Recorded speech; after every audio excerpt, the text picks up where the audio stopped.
and I hope you guys are up and about and ready to enjoy another great day of football.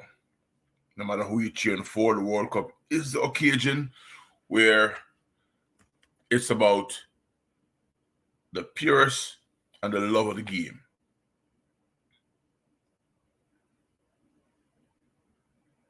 I have a guest join me shortly. His man will return. He has to run out and do some stuff. Um, he's always here, even if he's just on the phone calling in, sometimes being a menace. But guess what? That's our boy, right? So we have Japan and Germany this morning. And, I'm not a play-by-play guy, but I'm going to give you the best I can and give you as much analysis as I can until Rudolph jump in. But we're going to have some fun with it, all right? 8 minutes before game time. Teams are getting ready. They're in the tunnel right now. Everybody look a little bit nervous, but so be it. I'll be looking in on the comments. All right, keep them coming. And yesterday was a good day. I really enjoyed yesterday. Not only the football. This morning, got up, watched the first game. Stalemate. Both teams huff and puff, but nothing crazy happened. But that's gonna happen sometime in this World Cup. We can't expect to have all fireworks at all times. Blue Mountains, them have Germany winning 3-0. Listen, the big teams, except it's only one big team right now has come out and just knock out the opponent, and it's France yesterday. And to be honest, Australia didn't really put up a good resistance, not even a good fight. They scored a goal, yes, happy for them. But after that, they act like some turtles and just went into them shell, right? Because they kept that game way too open, and France with the attack and the pace and the speed and the players that France had, they just made them pay. Congratulations to all the people who is supporting and promoting and wishing that France win this World Cup. Good start, very good start. Hoping that Germany now can come out and hit the ground running, but I don't think it's going to be as easy as the French game yesterday. I think Japan is going to present some resistance, right?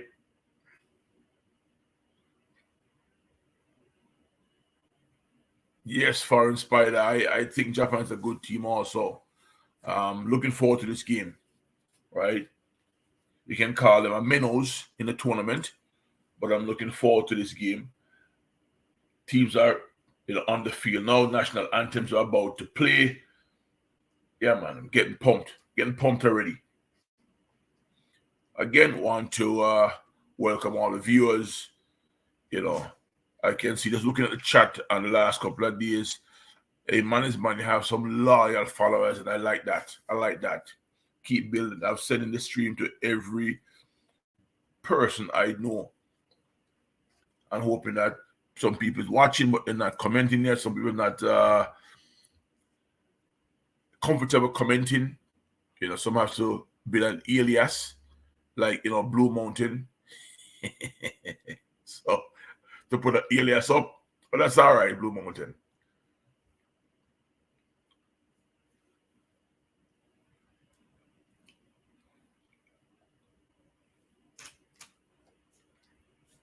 Stenet, checking in.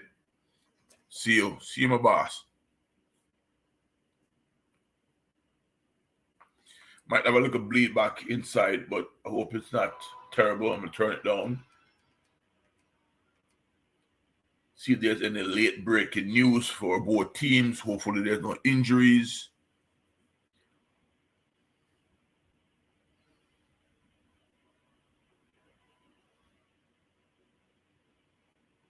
That's a good question, Blue Mountain. But I think that if they had that quality striker, they would bring that quality striker and probably play the fast nine at some point as a second option. But remember, quality strikers are not like something everybody have, but it would be good. Most teams would be more effective if they had that quality striker up top.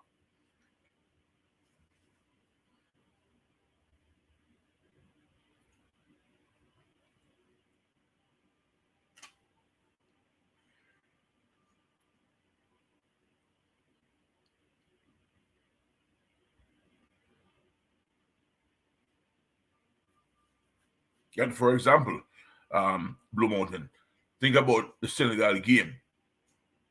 They lost their target man, and that's why you can't be too reliant on having one. You have to search and find another one. And they lost Mane, 4 days before the tournament, and all of a sudden they look, like they have no teeth. They look like they have no bite. They're playing everything outside, outside, outside. They don't try to, hit the target player and get in. And they didn't have anyone to hold the ball up. So, they're gonna have some issues. They're gonna fight through some stuff now to make sure they have still a chance to get in to the playoffs. But a very, very good point. Very, very good point. That target player is absolutely a must to you being your best. But some don't, so they gotta find ways to play around. Even the US the other day played. And the kid Sergeant, he had a chance to score, but his all of play wasn't great.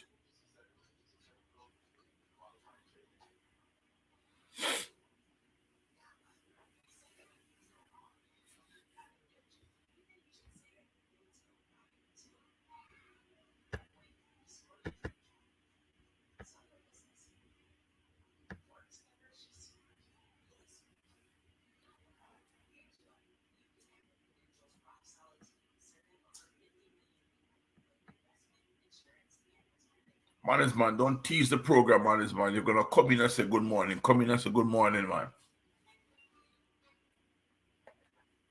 Come in and say good morning.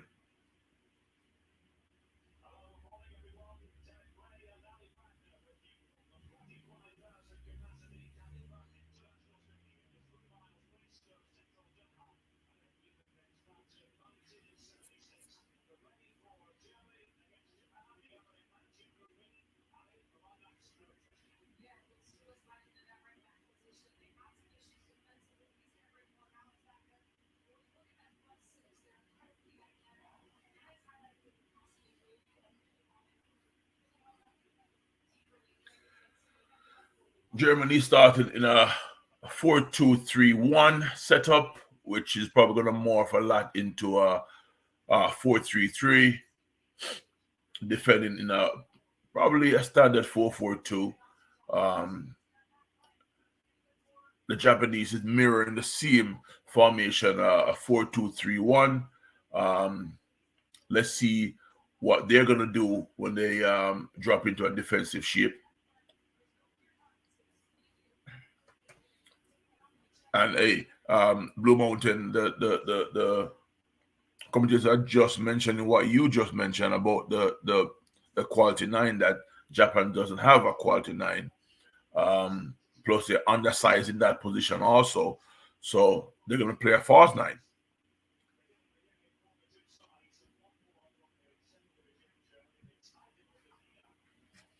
All right, so let me get my volume down so it doesn't bleed back. Hope it's not bleeding back into the program. So turn that down.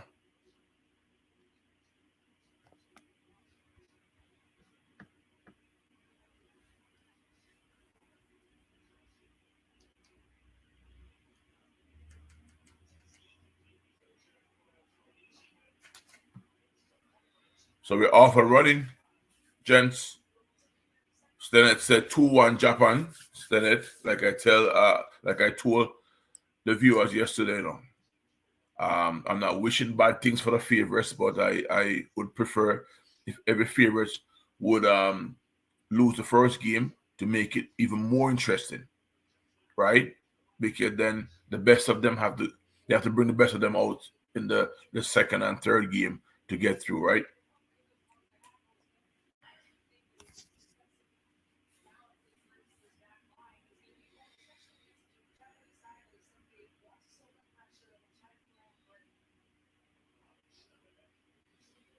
I have similar thoughts also, Blue Mountain.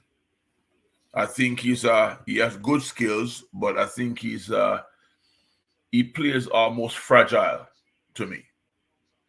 It seems like at any moment, any tackle, any bump, he's down and out.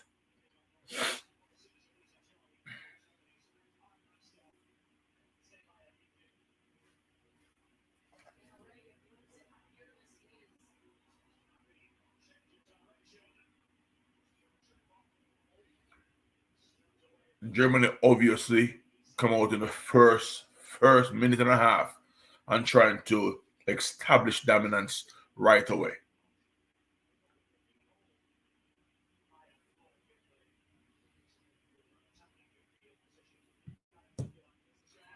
Germany ball inside the box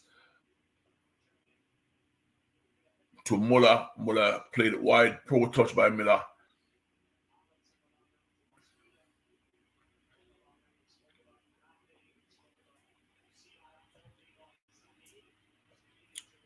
Again, as I just said, Germany trying to set the tempo early. You can see everybody's pushed up.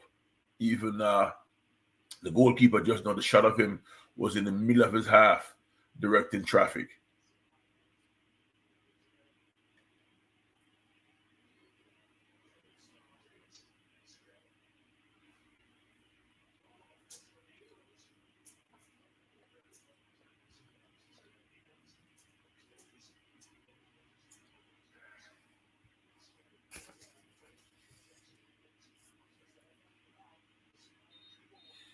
IT push.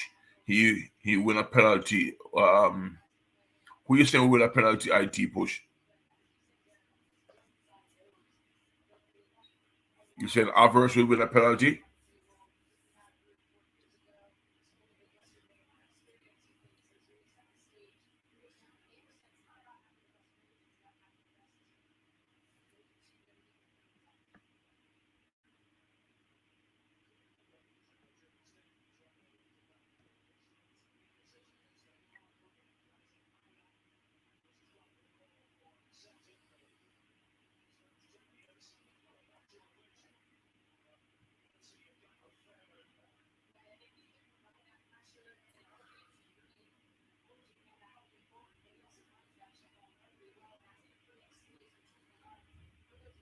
So it was the first time the Germans have had the ball in their defensive third, building out. Uh, Japan look like they're setting up to. It's not even a full press, but enough pressure was on the ball in which Germany turned the ball over. Japan is in a quick transition, and they earn a corner kick.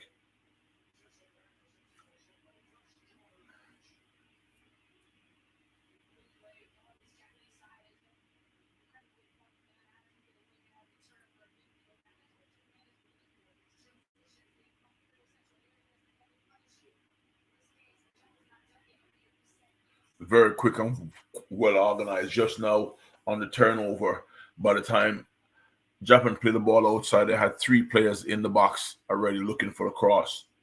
Corner kick comes in, clear by Germany, all the way out for a throw to the right for Japan.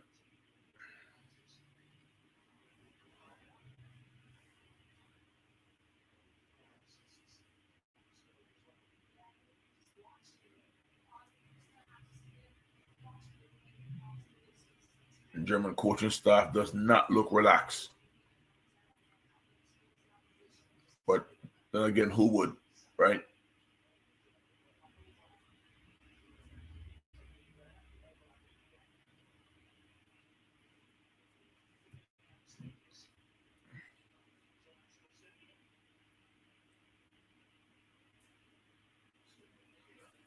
Looking at the stats, but way too early to really start looking at the stats right now, even from possession standpoint.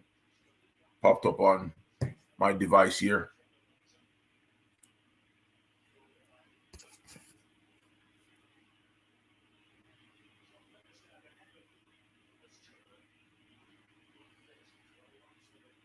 BT Push, come on, buddy. You asked a question. Well, you made a statement. Not sure who you say is going to win a penalty, but you know, I'm asking who do you think is going to win a penalty? Also, remember the referees are calling, some very soft contact in the box. So obviously they were given mandate by FIFA to make this World Cup. You give the offensive players as much chance to score goals as possible. Not with tiki-taka fouls, but sometimes defenders do take liberty by grabbing the shirts for too long inside the box. So I think they're probably trying to curb that now. All of us who watch, other professional leagues, I'm not going to mention any leagues, but grabbing, holding, pulling in some leagues is just the normal go about, right?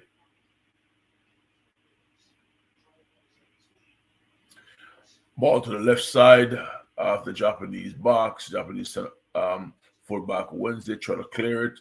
The Germans counter press, won the ball back. Japanese quick pressure applied to the ball, quick transition again on the right side. Japanese getting in the box and goal for Japan.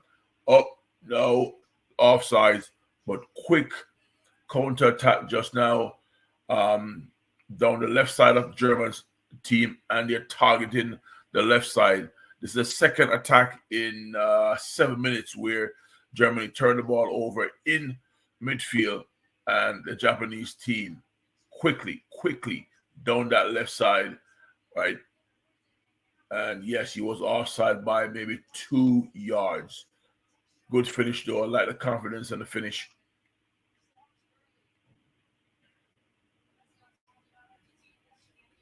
Really smart defending also. Once Rudiger saw that he was a step in front, he kind of pulled back his tracking of him.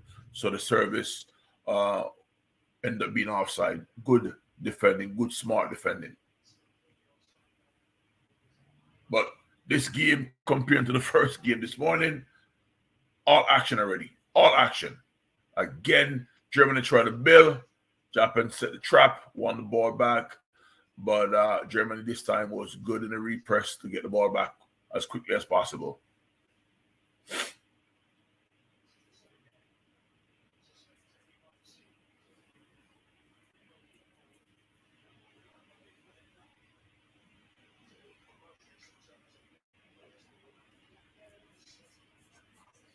And right now, what I'm seeing with the Japanese team, they're not even full pressing the ball. They're just setting traps, and the Germans are falling for it, playing the ball into tight spaces.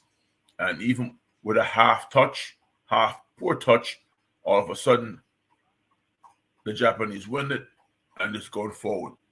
So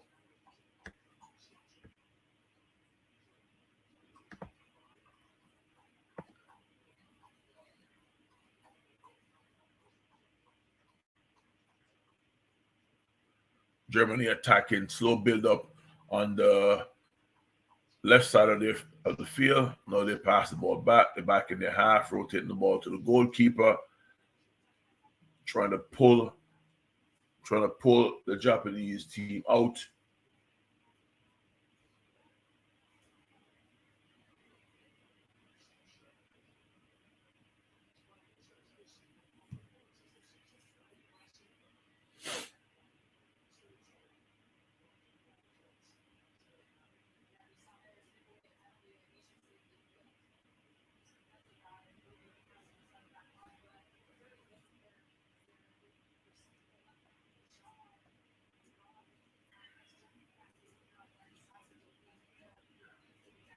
Throwing for the Japanese team on the left side. Big clearance forward. The Germans applied pressure on the first ball, got the second ball. Now I did say I was going to discuss this defensive shape of Japanese when they came out. And right now, in their half, they're defending a 4-4-2, two lines of four strikers, making things predictable, forcing most of the play to the outside left of the German team. And remember, the first two attack that they attacked, the one that they scored the offside goal. Once they won the ball back, they used that space to spring the attack. And again, once again, they recover the ball and they're trying to break down that left side. So a clear intent, maybe just opportunity, and that's what they've been. That's the space that they've found so far. Almost 12 minutes in, but 3 times, 3 attacks, 3 recovery of the ball of the Japanese team, and they went down that left side.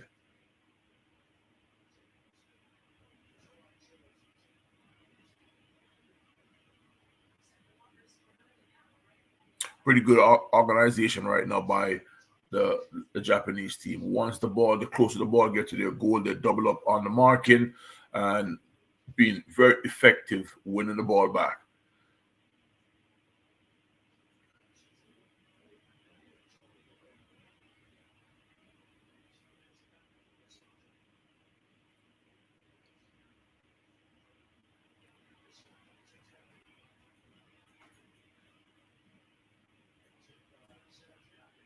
Germany in possession, circulating the ball. The difference with what Germany have done, and even yesterday with the Danish team, they're trying to play inside out, outside in, while the Danish team played a lot of ball, try to play around the block.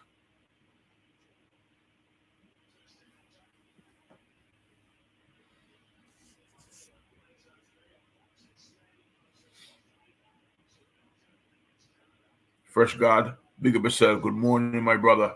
Hope all is well with you and your family.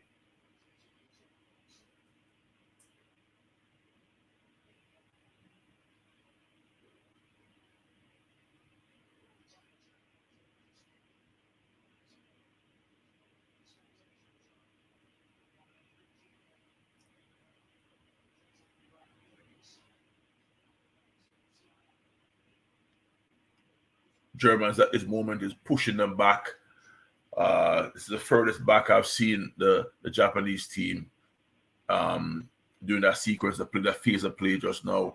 The Japanese team was about 4 to 5 yards in their 18, so they're getting pushed back, but not panicking, getting pressure on the ball, applying pressure, just blocked the ball. The ball went back to half line, and now they stepped up. But well organized, well drilled.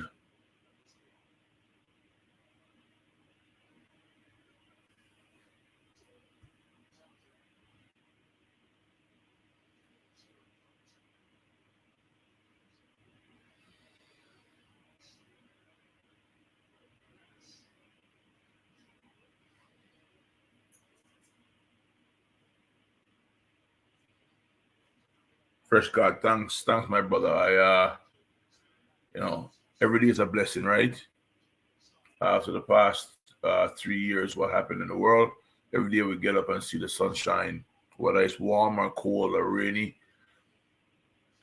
That is a blessing. And plus, we get a chance to watch World Cup. You know, good for me. I work in the evenings, so I get a chance to watch all the games, most of the games.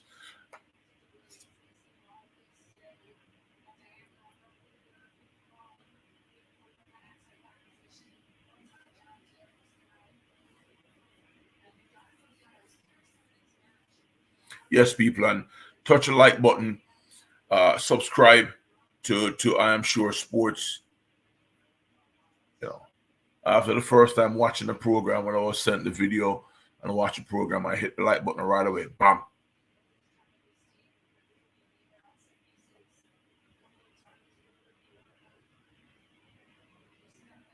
Good to support each other in our endeavors, especially when it's something that bring pleasure to the masses. And a program that encouraged dialogue.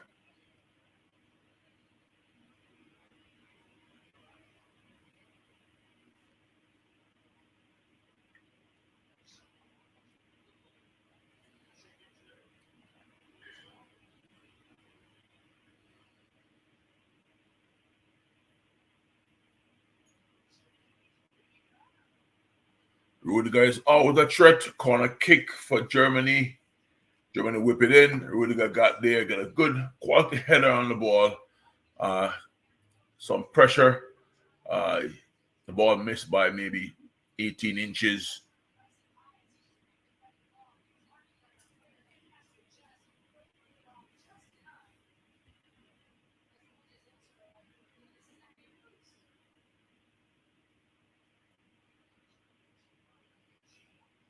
Blue Mountain, I'm in the same vein with you. I think he's a fantastic talent. Sonny, that is. Um, Whatever happened at City happened. But I think his pace, his acumen, his football acumen, and his goal scoring also is, very few you would pick over him, whether it's in the club team or with the German team. But it's not our team, so we just gotta watch and hope that the coach bring him in at some point, right? So we can get a chance to see. But I think they probably try to wear this Japanese team down, and when they put him on with fresh legs, he can go after them 1v1, exploit a defender, maybe on the left to get crosses in, or on the right to create his own shot. We never know. Let's hope that at some point in the second half he's one of the 5 subs that the German staff will look to use.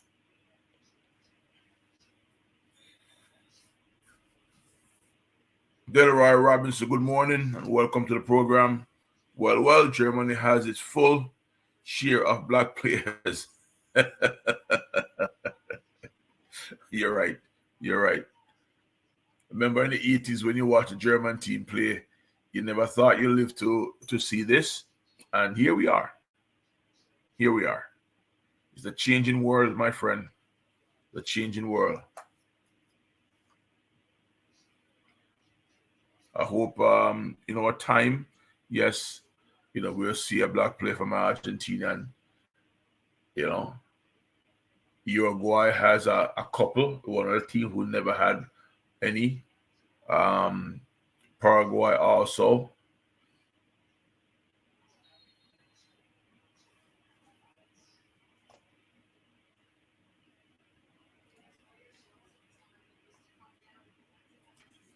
$18 in the game, foul of Germany on the Japanese midfielder, about 6 or 7 yards outside the Japanese team 18-yard box, so free kick.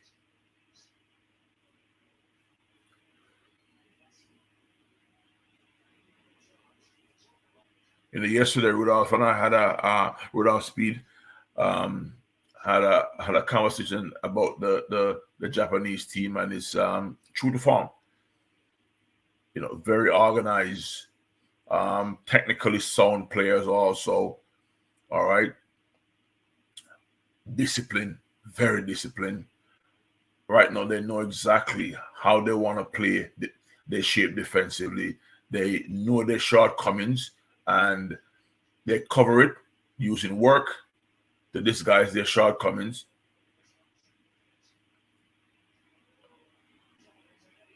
Good tackle, great save.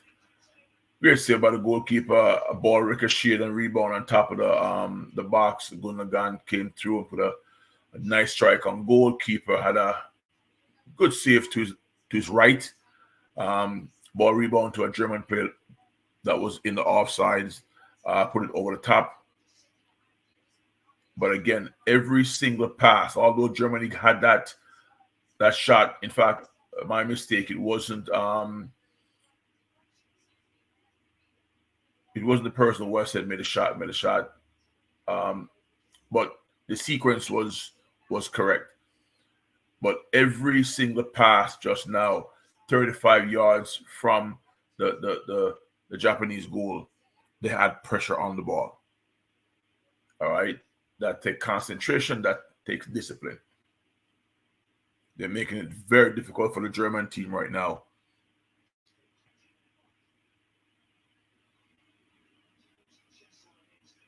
And Rowan Smith, that could be true. That could be true. That could be true.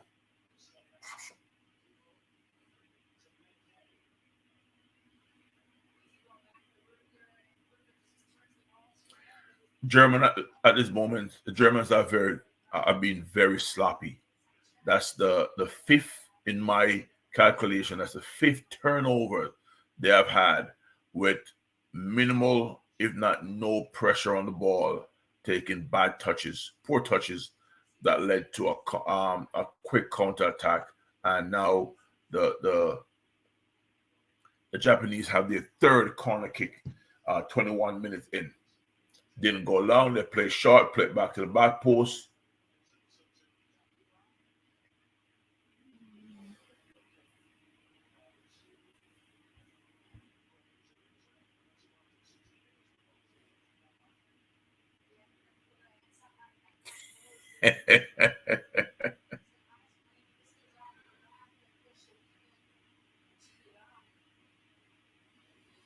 Yeah, Blue Mountain.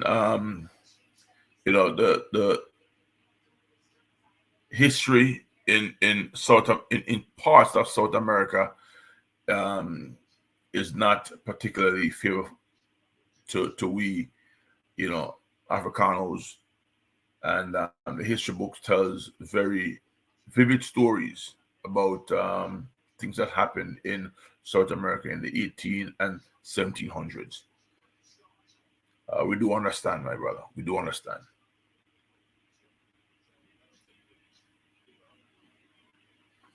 Germany attacking down the right side, moving the ball really quickly. But again, the Japanese team, very disciplined, very organized, didn't give up any space behind them, kept everything in front of them, and slide over to make the numbers equal and force the German team back again into their half.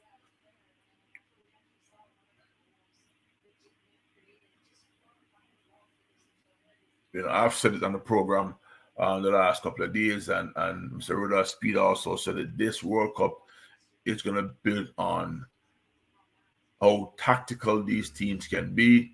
My beliefs is that because of the short time of preparation, um, it gives the teams that did the job, the coaching staff that did the job um, best of providing details and preparation for their players, and the players um, were receptive to the information, gonna give them the best chance to do well, especially when you get to the latter part of the this World Cup. But right now, the Japanese team, just like how Saudi Arabia looked yesterday, very organized, hard working, and when they get the ball, taking no chances in the back third of the field, but in midfield, you can see they have a plan to go forward, quick, um, give and goes, and attacking the space by running straight up the field, attacking the goal right away.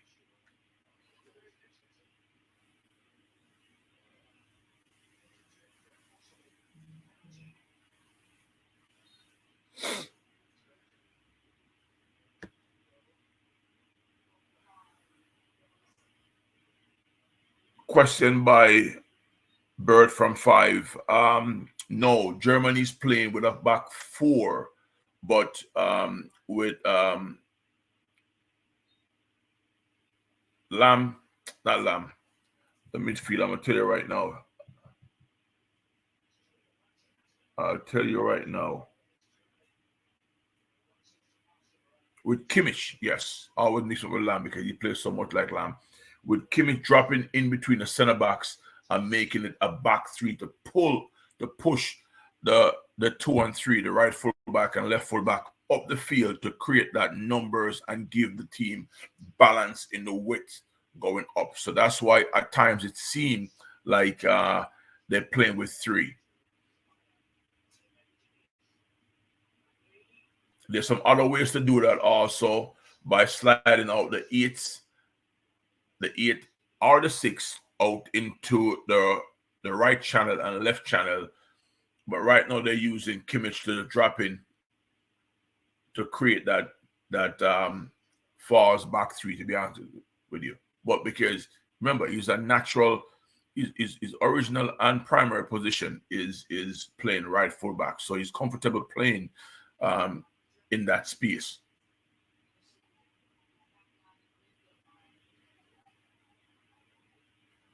And the reason why they're doing that is because um, the first press is by the two Japanese strikers. So you drop him in between the center backs. That means your numbers up in that position, meaning 3 against 2. Plus, you have the goalkeeper. If they really get pressure on, they can get the ball back to Manuel Neuer, who we all know is a specialist not only with his hands but with his feet. So you get that number, but by dropping him in between the two center backs, you open the space up. Now, the player who's playing right fullback for Germany, yes, he plays as a center back at the club level, right? But at this point, when they attack, sometimes he goes in as an inverted right fullback. So you see, even now when he picks up the ball, he picks up the ball where almost in midfield.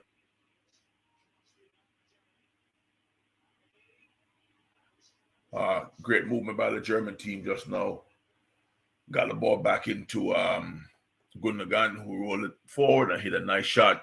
Keeper handled it, quite easily though.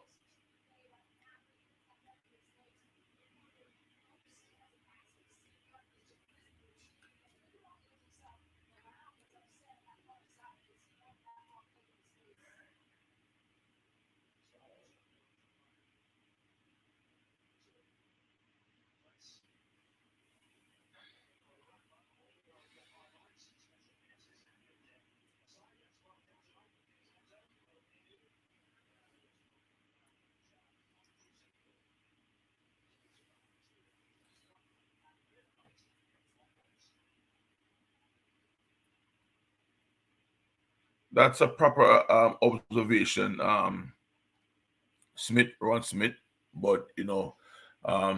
Speed is not on at this moment to have an opinion. I'll give you an answer. So at some point today he comes on, you can repost that, and I'm from my limited experience with him, he'll have that. He'll answer that question. He would not duck it. He would not dodge it.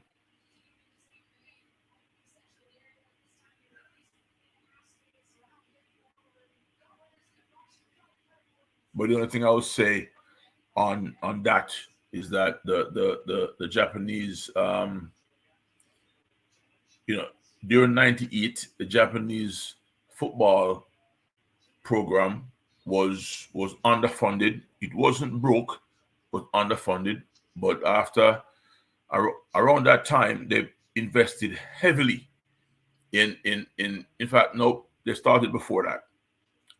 About 10 years before that, they didn't invest much, which was like 88. But from 88 through 98, they invested heavily in the program, and even the women program is one of the best in the world. So, we're talking about a country that has more resources than us. But again, it's not my question to answer. I don't know the ins and outs of JFF. So I would say keep that question, and next time you can post it. All right.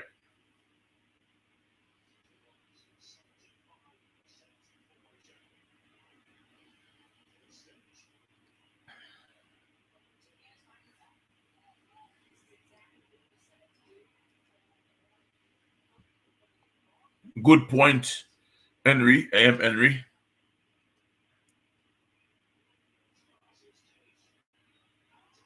Oh, great ball opening right now. Oh boy. Germany has a penalty. Let me explain what happened. Ball played to the right side. Quick combination pass. The Japanese team overcompensated, overshift to the left, and quick ball played back to who was it? Yes, inverted center back coming into midfield, and the goalkeeper went out and with a rash tackle brought down the striker, brought down the fullback, and leads to a penalty.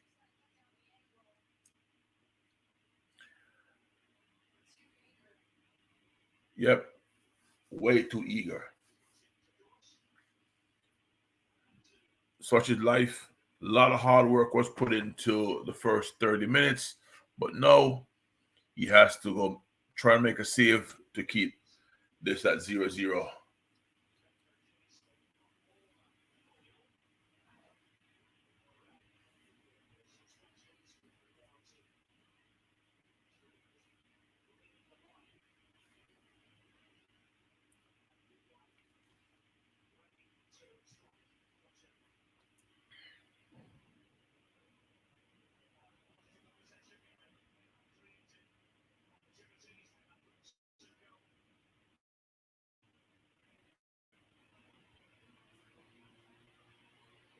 Reviews are in.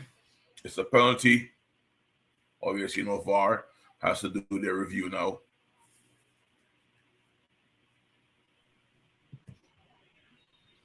Sir Swaby. Hey, big man, how are you? On the road here, man. Good Greeting. just scored. 1-0 Germany from the penalty spot. Oh. Introducing the big man. Man is man. I am sure, boss. You're the big man, man. I'm the skinny man. You're the big man. He's not in size. He's a position you hold. What's going on, man?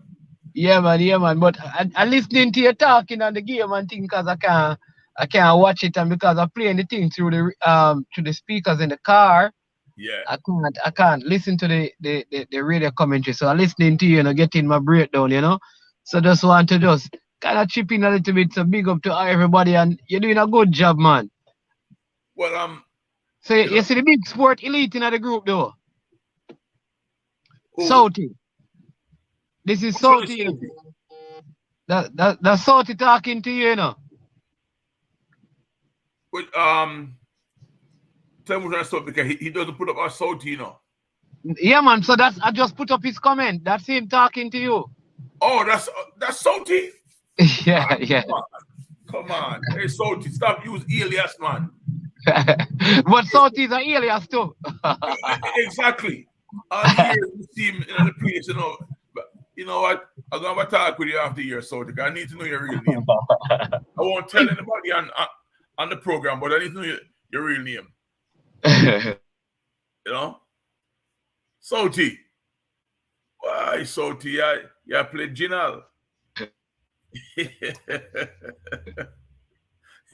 You'll hear more cost me out later, But 1-0, yeah, 35 minutes in right now, and I'm a little bit disappointed in how the goal was scored, but again, it's a well-deserved goal because the Germans constantly pushing forward, trying to break the lines and recognize when the space was created. And it was the first time during this half that the Japanese overcompensated to the left and left that right side open, and a quick pass diagonally into the box. Fullback runs in, create some havoc. Goalkeeper panics, bring him down. Penalty, goal, 1-0. So deserved goal by Germany, but a little bit disappointed because I wanted to have them, push a little bit more. But guess what? You get your goal, Now it's the Japanese time now to go to plan B, all right, and try and get back into this game. They have 10 minutes in this half, plus, what we have seen so far in the World Cup is that, it's never 45 minutes or 46 minutes. It's close to 50 minutes a half right now being played, right? Because they're keeping the time really, really well and really, really tight. So every second that's wasted is given back to teams at the end of the halves, right?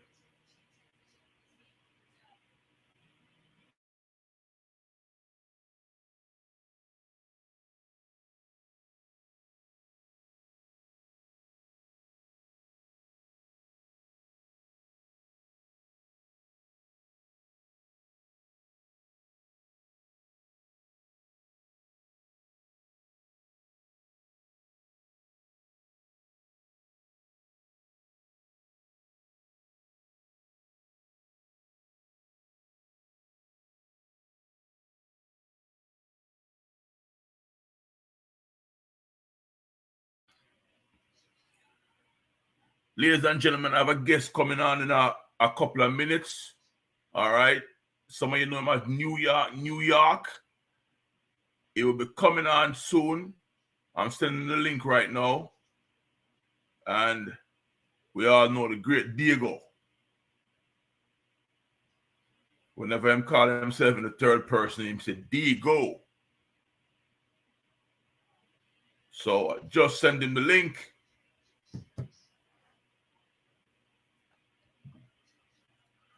But like I was saying before I got slightly distracted, is that no, defensively, Japanese gonna stick to what they're doing, but offensively they have to vary what they do. I think they have to get on the ball and start building the play a little bit more. All right, get the Germans to move a little bit, get them out of positions, so they can exploit. Because if they keep on this thing where it's just playing on the counter, I think that the Germans are disciplined enough not to make an error like they have made before. But even the errors that they made before, they shepherded the play down the wings, so it limited what the Japanese could do. So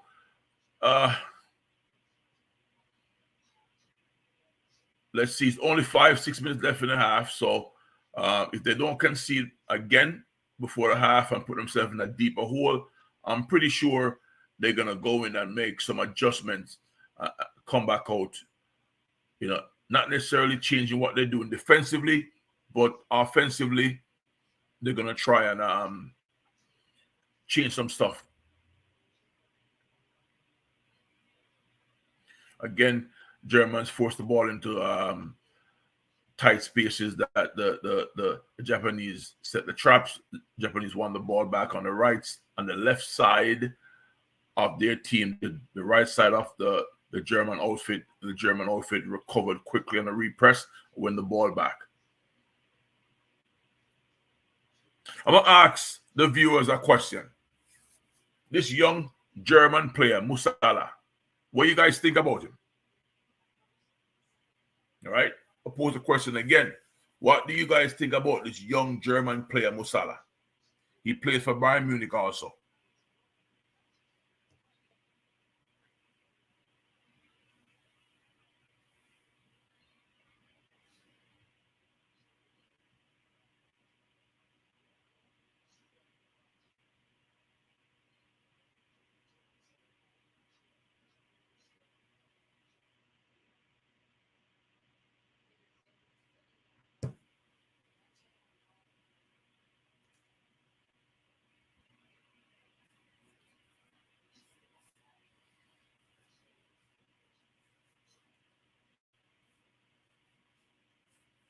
A comment by Henry. Japan has lots of black players living and working there, so you will see an Afro-Japanese player soon. I believe so. We're everywhere. We're everywhere. We're everywhere. So at some point you will the society give him his dues? Don't know. Blue Mountain says he's a good player, but I would not have started him. Good opinion, good. Who would you start over him in midfield? Let me ask you that. Who right now in the German squad? I'm gonna browse through right now with you, and you tell me who you think you would throw in.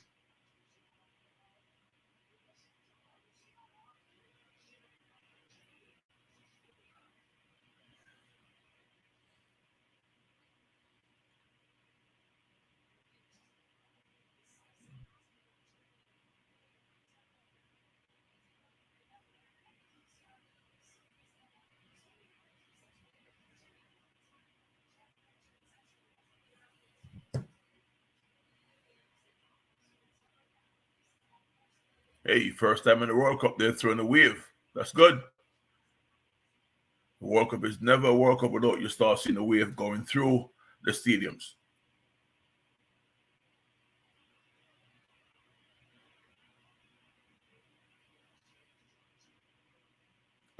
Good point again. You wouldn't start him because you can see some immaturity in his game, but his technical skill set is there on par with all the quality players there. And I think, for him to truly get the experience, and I think they have enough maturity, senior players on the pitch at this moment to guide him through any immaturity. And I would say the only danger in his immaturity is if he act indisciplined in a rash challenge to him and he gets a card or a red card. I think in his play, he's not going to hurt, or he shouldn't hurt them. Let me word it that way. He shouldn't hurt them. And I think him being on the field at that age, being a player that they're looking to be one of the cornerstone, one of the talisman for years to come.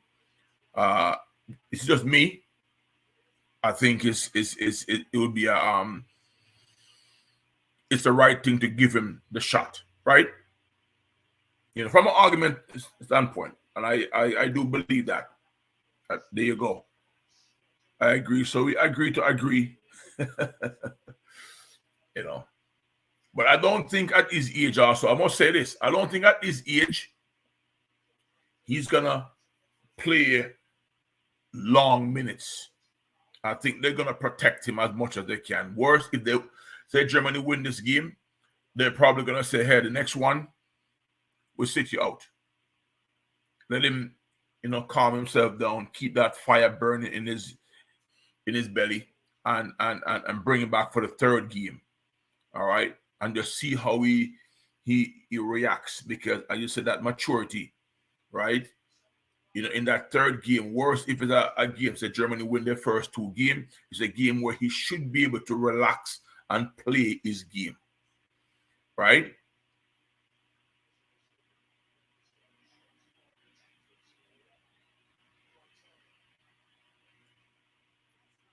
Germany right now is in full control. Not in a situation like they're breaking down the opponent, getting shots regular off, but they can pick their spots right now and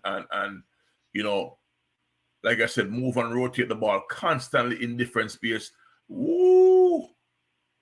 Hey, Blue Mountain, almost make it look bad enough. Because that receive on the half turn just now and went going by the defender and shooting and probably missing by 18 to 20 inches over the post. Don't know if you see it yet, but you're going to see it now. Receive the ball on top of the box on the half turn. Touch to his right. Defender was beaten and hit it and just got under the ball a little bit. If that ball comes down, 24 inches, it's in the back of the net. It's quality. It's quality, brother. It's quality.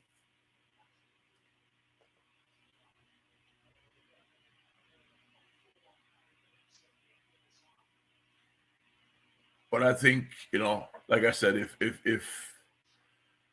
if Germany win this game, they go to the next game. You sit him get a good result in that game also. He comes back in the third game. All of a sudden, you have a kid that's relaxed, really relaxed, all the anxiety, in his game. Naturally, going to be nervous before games, but he should be relaxed, and that nervousness should be, that little, I say, butterflies, is going to be totally out of his belly. Just a little bit of anxiety to go out and go play and do his thing.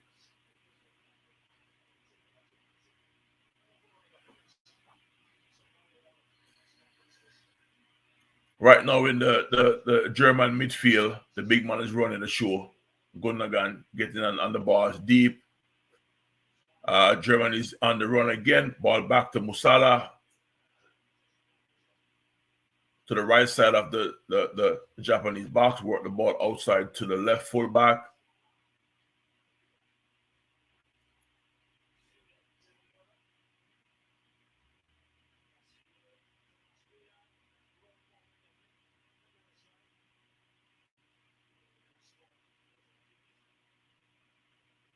Like I said just now, Germany in full control. And we said it earlier that this game is going to probably play to a 50-minute mark. It's going to go to 49 minutes, because the fourth referee just put up 4 minutes for added time, not extra time, added time.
So now we're in the 48 minutes.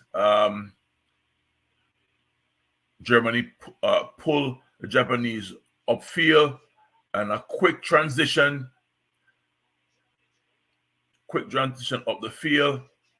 Kimmich got a shot off, and shot, rebound. Ball came back across the goal, and Kai Havertz scored. I think it's probably going to go to VAR. It seemed like he was offside, but they have to award the goal and then check. And as a good professional, good striker, he made sure the ball was in the onion bag. Weird saying that, but in the back of the net. Let's see the replay just now. Yes, he was offside. No goal. No goal. Doesn't have to even go back to the VAR. It's going to still be 1-0. So the game is going to end at the half, 1-0 for Germany.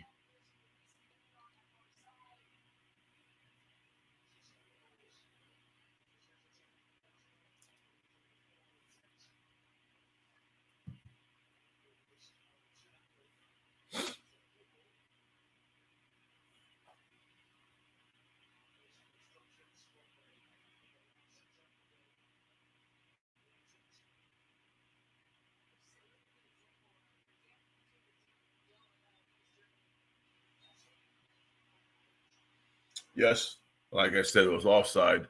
So the game is going to end first half. Germany leading Japan 1-0.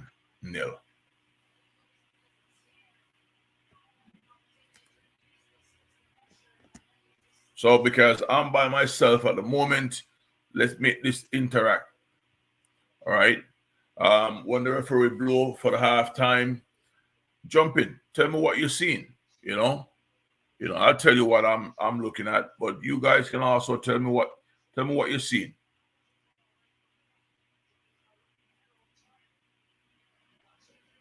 quality chance just now by the Japanese. Ball come in from the left side. Did his best to get it on target, but from the position in which the ball he got the header from, it was going to be a very difficult chance to score that goal. But he flicked it on, but ball missed the far post by about 12 inches. If it was on target, though, it would have been an issue for Manuel Neuer.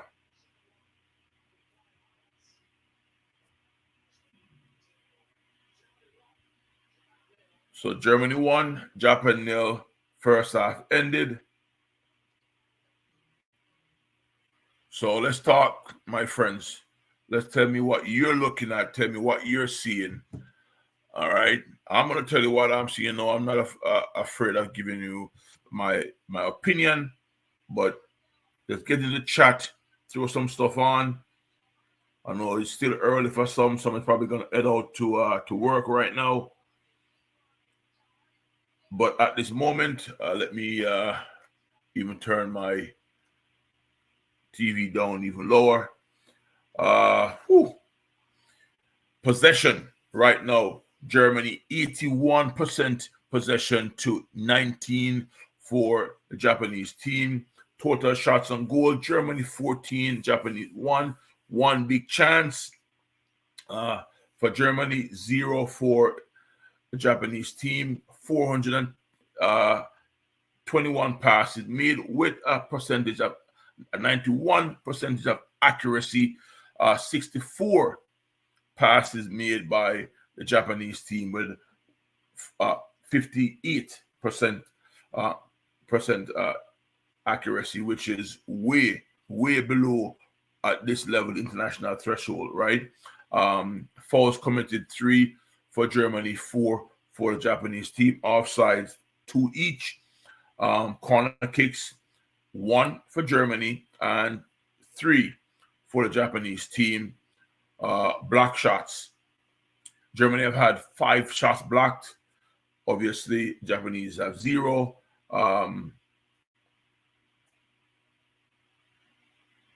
This is the one that I like. All right. Total passes for the Japanese team is 106.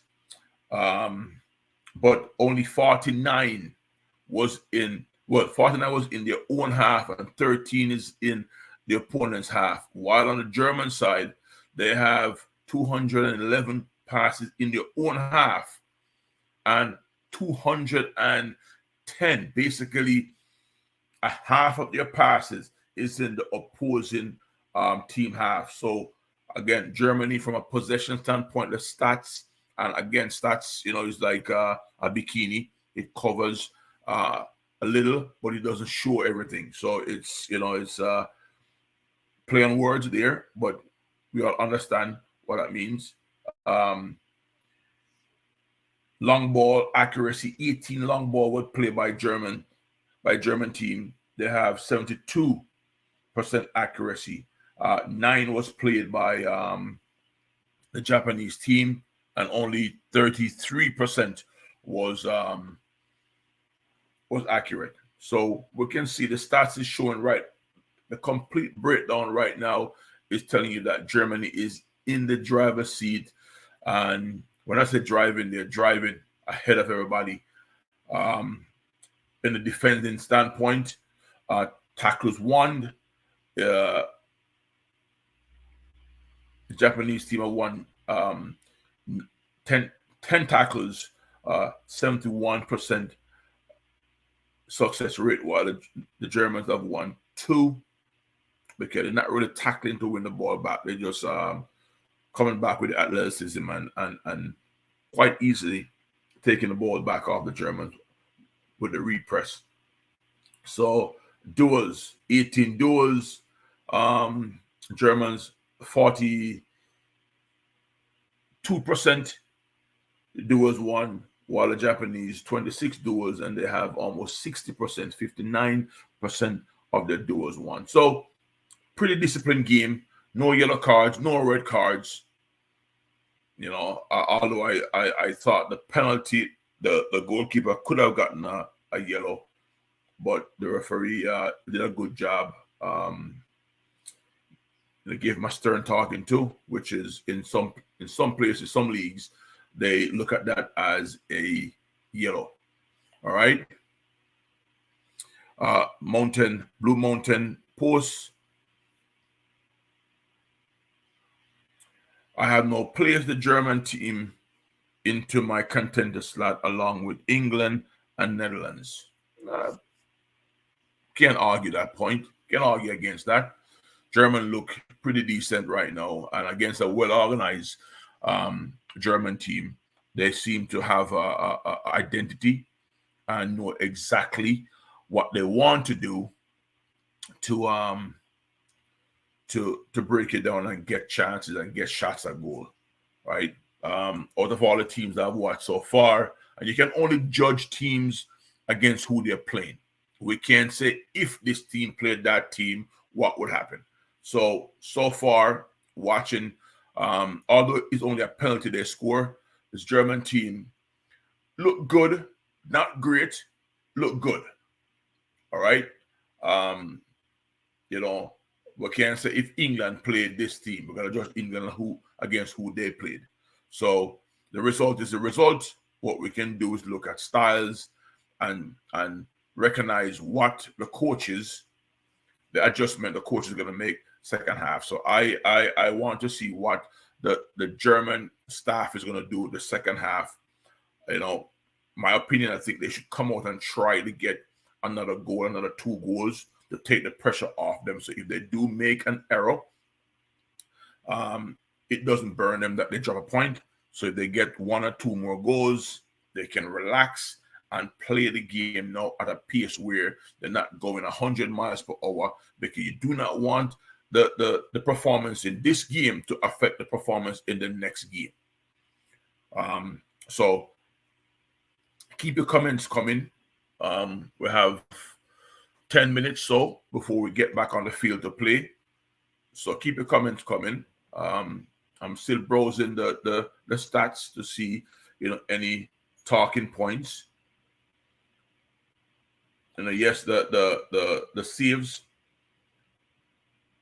Germany had no saves. Keeper had made no saves. The Japanese team has 4 saves, clearances, 19 for the Japanese team, 2 for Germany.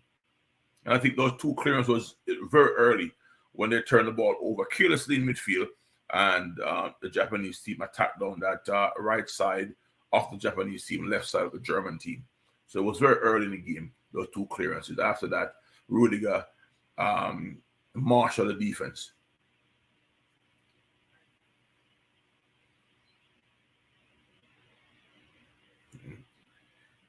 Good point, Blue Mountain. Good point. Gundogan, we have seen him. We have seen him win leagues for Man City. I think it was a couple of years ago when they were struggling, and he came up, I think, in 9 games with 7 goals. And that's him playing further forward, right? No, for the German team, he played further back as the senior man in the team, and we know how clever, how smart, the qualities that he has. Truly a world-class midfield. Now you have this young Musiala in midfield, which he's only going to feed off what Gundogan and Kimmich can bring to the table.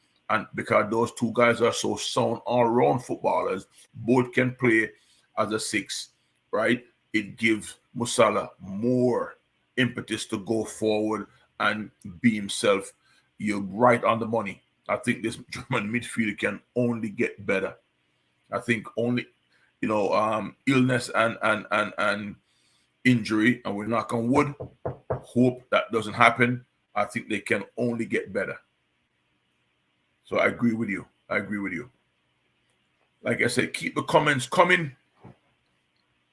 Man was a little bit nervous this morning when he says it was only going to be me. And truly, first time hosting the show by myself. I have no problem getting in there. If at time there is some dead ear, because I probably get drawn into the game a little bit.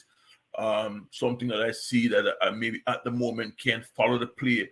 by giving you the information, but at some point I get back around to giving you the information. But again, good football game, World Cup time. Not the time that we used to having World Cup, but it's World Cup time. So we got to adjust. Hope it never happened like this again. Hope it goes back to the traditional time, in June. But at this time, we're just going to enjoy it and keep enjoying football. Hoping that the team, whatever team that you're supporting, go for long runs, long stretch in this World Cup.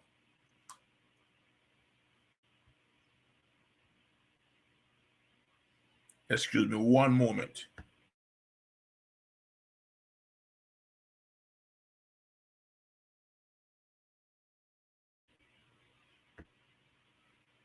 Go ahead, Blue Mountain. Ask me any questions, man. Ask me any questions.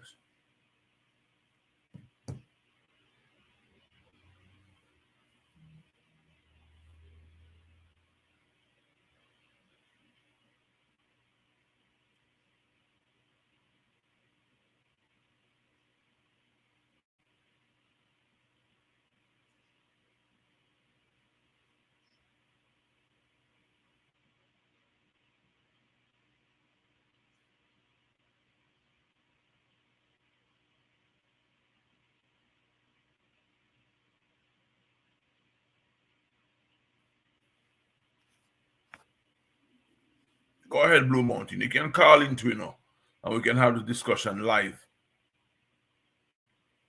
All right? If you want to type it, you can type it. If not, you can call in, man, and we can get to it.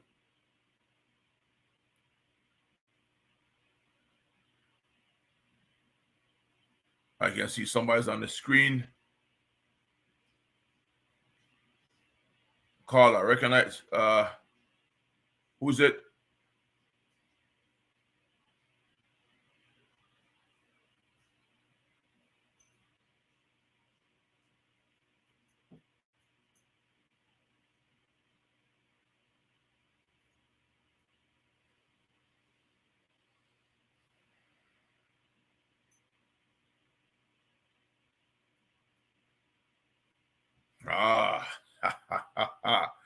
Good question. And that's not even a trick question.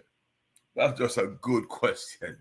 If Clarence Seedorf, I'll tell you this. Let me start by saying this. Clarence Seedorf is truly one of the great midfielders who have ever put on a football cleats. You have heard the cliche people say you get better with age. Wow.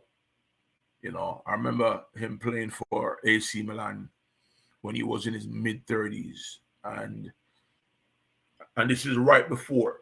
In fact, not mid-30s. I would say 33, 34. This is right before he started having some major injuries, soft tissue injuries. And I find a midfielder you couldn't find. All right. In my book, he's one of the greatest midfielders. Mr. Speed, good morning. Hi, morning. I'm going to switch to my other device, so accept the other one. No problem. Yeah, no problem. So, like I was saying, in my world, right, Seedorf is one of the greatest midfielders to ever play the game. Yeah, I put him up there with Xavi. I put him up there with Iniesta. I put him up there with all those great players. I would have to agree with you. Blue Mountain. I think he would be in that argument. People would say that, as much as they can. Mr. Speeder, you want to jump in this question? I don't know if you see it. Blue Mountain is asking about. In fact, let me say this. Good morning, Mr. Rudolph Speed. Morning. Glad to have you on the program, my friend. Thank you. We're having some quite interesting conversation here, and Blue Mountain asked me a question, and I want to share it with you. I expressed my thoughts. He says, if Clarence Seedorf was a white player, do you think they would give him gold status like Messi? Well, I mean, I don't know. I must say that probably the greatest player ever is a black player. Yes. So, so I mean, the Europeans they used to call him God. Yes. They didn't hide their admiration for that black player. Clarence Seedorf suffers from what is typical in football. There's a lot of great players playing midfield, but they all give the put to the persons who can score more goals. So these are the person that they really, bring forward to say they are the best player ever is really the ones who score a lot of goals. And I suppose because that is the most important statistics the game have, that is why they do it. But Seedorf was uncanny, exceptional. I mean, so does like a Zidane, who is also exceptional, but he's never in that argument as being the best player ever, just because of the same factor. No matter how many assists, they always look for the players who score the most goals to call them the GOAT. Definitely, and I mirror that sentiment just now. To me, as a midfielder, he's one of the greatest midfielder of all time, pound for pound. But as a player, yes, people are gonna say, well, he didn't score as much or he didn't have as much assists. But that second ball into the player who do get the assist was, is almost like a cross between a Pirlo and a Xavi, right? Where he get that ball into that person who made that assist. But people see the scorer, the assist man, but don't see the setup man. Yeah. And the defensive person who win all of those duels, which Seedorf was really uncanny at doing. If you look back at Iniesta, I think he will probably be the greatest Spaniard who ever played the game based on what he has achieved. And he's not a forward, but I mean, he was really, he has won everything you could ever think of. Just want to jump in and say something. Great counter attack by the German team just now. Navri broke in on the left side, on the right side, and got a shot off. Missed by about 6 to 10 inches over the post. I think if he went to the far post, he had a better chance to score, but the ball went wide and high. Sorry about that. Continue. No, it's fine. I'm trying to get in the link also. But definitely, I mean, there has been some great players who's just not in the conversation. And you always, I mean, just like Gullit, no, not Gullit. Rijkaard. No, not Rijkaard. I was thinking about this other fellow. He's in the conversation though. The thing, the Dutch player. Okay, his name's slipping. I'm getting old. Which era? You tell me the era. From the Pele era. You're talking about Cruyff? Cruyff, yeah. He's in the conversation too, but people always tend to take him out. They'll put him in the top 5 and then they take him out first. Again, because he doesn't have the amount of goals. Yes. And they claim, quote unquote, because he didn't win the World Cup. Right. So go to 2 finals. Yes. So and dominate world club football for 8 years. I think he was probably the first person to dominate world football for 8 years. Yeah, I mean, and then he came back as being probably one of the greatest. Well, I think he's the greatest player coach ever. I mean, yes. He is there. Yes. What is I'm kind of a bit surprised though. I've seen Japan build up. I've seen the amount of money that they spend trying to come to this World Cup, but yet still, I mean, and they spend a lot of money. They have a lot of friendlies. They played against us a lot of times. They play against a lot of other teams. I thought this was going to be one of their better showings. I'm just really surprised how the German has been able to just boss this game from start. The boss's game. And I don't know if you're listening to my comments right before the halftime when I said that they have to come out defensively. They can continue the way they're playing defending, but they must get a hold of the ball and try to push the Germans back a little bit, because Germany is just they're in a rhythm right now, and they're not coming out of that rhythm. No, and it's really almost embarrassing to have 20% possession. I mean, it's like almost embarrassing. You're right. So it's gonna be difficult. But you see, Japan is one of those precision teams too. But so is Germany, and Germany has been at this game for much longer. So I think that is what is playing out here.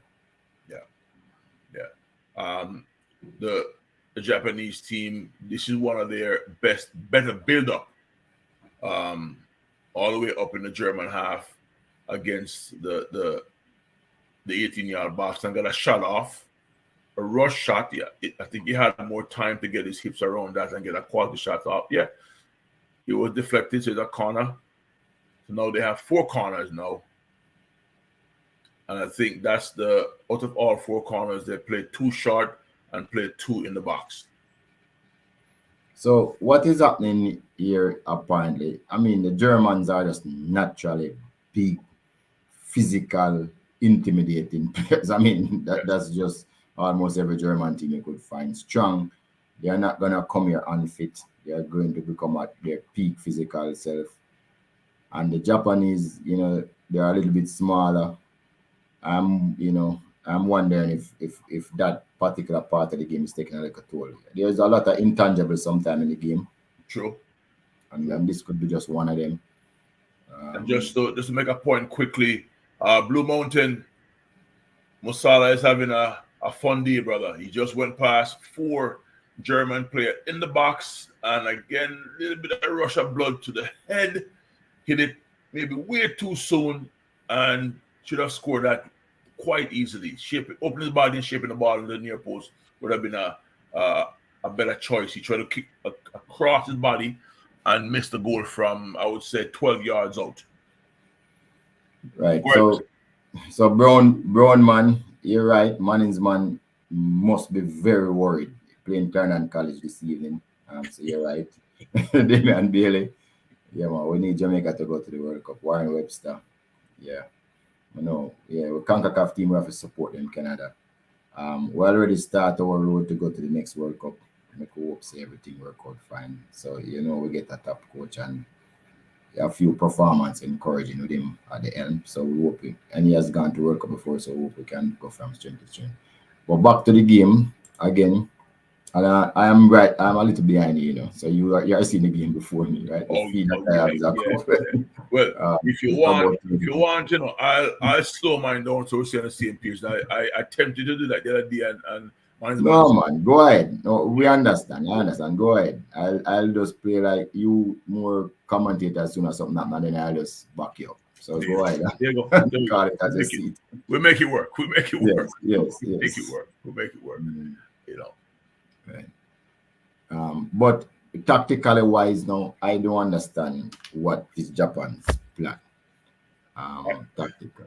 I could understand the first couple of minutes because, like I said, organized, but you and I know the longer you sit behind it, tactical fatigue comes in, and with the German, and the German is never going to stop doing what they do by moving the ball quickly.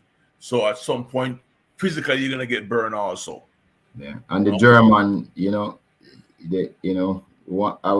Carlos Alberto Pereira, he said that the reason why goals score is because there's no pressure on the ball. Most of the time, the pressure is not adequate that you put on the ball.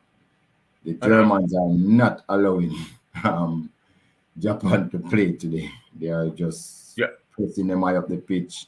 Every pass they're contesting. It's really suffocating what they're doing to the and if you remember how they created the goal, it was a split chance where the Japanese shift to the left and didn't get pressure on the ball, and then one look up and play a diagonal ball across to the fullback. Fullback takes a touch, the keeper panics and get out there and end up fouling him. Because they recognize that the Japanese was overloading in the wide areas, and it's one touch back, pick his head up, ping it across, fullback, right on the weak side, fullback on the weak side, getting in and cast that havoc. Yeah, no, and you look again. There's 3 persons high up in the press for Germany. Well, sorry, I'm behind you, but you can see Come they're on, I not see. I afraid saw to it. commit. I saw it. Yeah, they're not afraid to commit people in the half, and keep them away from their goals. There's no 6 persons in the half of Yeah. Japan, making sure that they don't progress smoothly. Now the Japanese are committing more and more players in the press to step up. But again, the Germans are just more athletic, just way more athletic, and it causing havoc for them because the to the right side you'll see that in a second. German building out, Japanese stepped up, set the trap, and the German play right out of the trap and get in behind them. And Havertz, he wasn't offside. They called him offside, but he wasn't. Um, he was not offside. You'll see the play in a second. They're gonna replay it and show you. The Yeah. keeper came out, mishandled the ball, and was bailed out because the AR called a offside that wasn't there. Okay. Yeah. Right. I saw that. No, the Germans are, to me, they need another goal though to settle Yes, everyone's nerves. yes. But I'm convinced that he is clearly onside. Like Yeah. it wasn't even close. Wasn't even close. And Wasn't even wasn't close. even close. It was not Martinez from yesterday. Wasn't even close. Was not Martinez from yesterday. Yeah. Oh yeah. I asked the callers earlier. I'm gonna ask you, what you think about Musala? German number 10. The German number 10. He plays 10, but he's number 40. Oh. Well, one of the things that I've learned about the German teams, they usually have one of these players that, a little bit better than the rest, but they tend to be a team that don't really show off. They don't try to push up anybody in front and say, this is my man that's gonna lead do all the good things. But I think he's a talented player. You're talking about him in the context that you want to know if he's the next big thing and he's gonna dominate the World Cup. I don't think so. Not in that sense. Not in that sense. Just him as a player so far at 19 years old. Oh no, right. So any player that plays as a teenager in the World Cup, just as a teenager, tells you that there's something special about him. So just generically, that there's something special about him. For him to start is really even more special. It means that it could be that the country, the coaching staff or the technical people is looking to him to be a future star. So I think he's good. I think he's better than decent. I think him have a steep learning curve still, but eventually, I think he'll be a good player. I don't know what to say yet because a lot of these players at 19 and then they kind of drop off the board a little before they come back. So I'm still waiting to see if he's the real deal still. I'm still waiting. Yeah, I've spent a big chunk of this season so far watching the Bayern Munich team, and in my opinion, I think he's the real deal. He seems super calm in pressurized situations. I was having a conversation earlier with the guys in the chat, and I said to them that Germany can get another goal or two, right, and have him play out this game. Hope to knock on wood that there's no injury, but play out this game and sit him for the next game. So at least he watch a game, he play a game, and then the third game now, hopefully again Germany get the points and there's no pressure on him where he can really go out and enjoy the atmosphere and build up his confidence. Because someone, I don't remember who exactly said it, I think it was Blue Mountain, said that there's some immaturity to his game. Naturally, he's 19 years old, right? You don't expect him to look like a 27 or 28-year-old. But I think having him play a full game, and again, Brett the Lions ball played into Musala. Musala turned quickly, laid on a nice ball for Gundogan. Gundogan took a touch on top of the D and should have finished that off. Ball hit the lower left-hand post for Germany. But what I was saying from a psychological standpoint, from his development, say Germany get these 3 points, he plays this first game, sit the second game, so he get a chance to see the game now, and then reintroduce him again in the third game would give, a world for his confidence. So I was correct. I was going to say just before all of that just happened on the field. Sorry, just to cut you. Say that now I saw Japan pushing 5 persons into the German half. Yes. And I was just going to make the point that no, there's going to be penetration. Germany just want to bring again with that speed. There was a 3v3 with a German team. Just as you were saying, they're pushing more players forward. They recover the ball on the left side of the Japanese defensive line, played a quick pass into midfield, broke the German line, and it was a 3v3. Played the ball outside to the left striker, and he did a shot over the post. You see it coming up on your end right now. Right. And just before that, there was a shot going to the side of the net. Yes. So the Germans are now, the game has opened up just a little. Now there's a 3 versus 3, And again, Japanese recover another ball high in the German half. But they're playing with danger because this German team, with the speed, especially the speed is going to coming off the bench now with players like Leroy Sané. If they open this thing up too much, it could be a rout. Could be. Right. But I must tell you that in that defensive action by the German, the Japanese took that shot. Yes. You could have seen the experience. That is that classic, typical defending the counter-attack formation. They didn't go too wide and try to confront him. They decided that if he was going to take a shot, let him take it from the angle. Yes. And beat the goalkeeper. So yes. if they had committed to be too wide, then the game, it'd have been different. It'd been different. It'd been totally different. Because like you were talking about yesterday with the Mexican team with the underlap. If you commit too much on that side, you can use the center player to drag the next defender out of position, and it could be an issue. But they just got into the line, shepherd him outside. We have one of the best goalkeepers in the world. If you want to beat him, you have to beat him really, really good from that spot. From angle, it's so difficult. That's just experience and understanding football. And Rudiger, I think, is having a really good game because when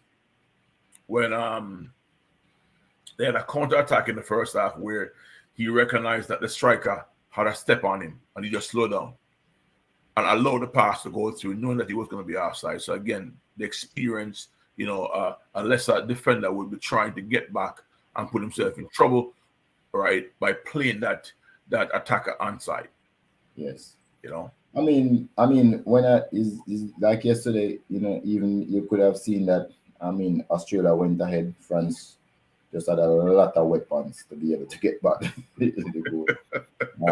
A lot of weapons, and that is why you're so concerned about, like, say, the Argentina, who seems to have that amount of weapons. That it's here now. Germany is in charge.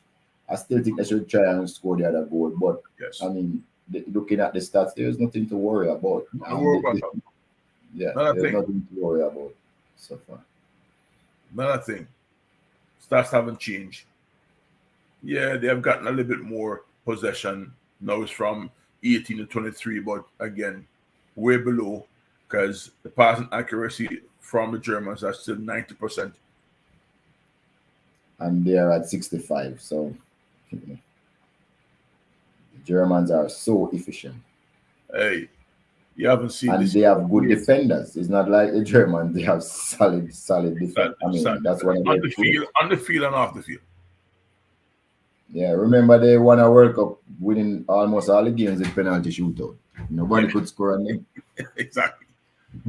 Look at you're gonna see a play now with Rudiger. He's just having fun right now. Yeah. He's just having fun. Offside again. again. And if you watch this play with this offside again, Rudiger recognize that the attacker straight off and just step up again. Is a master class for young players, to be watching this and seeing, hey, that's our centre back should marshal. Not only himself, because he's not giving information. He's just recognizing that, hey, this guy's running off. I have my two next partners in great position, then I step up. Right. I keep on telling players that football is a art, not a fight. Yes. So you don't need to fight the person if you can get the ball without fighting him. Why? If he's offside, okay, get the ref. Use the rules. It's there to be used. Don't track him down and show how great you are. Just use the rules. Well, sometimes the rules beat you too, because a very good friend of mine is a top referee up here. He's from St. Vincent, and he called a game for us about 10 years ago that we lose the finals. And I said every time I see him, I let him know. About four.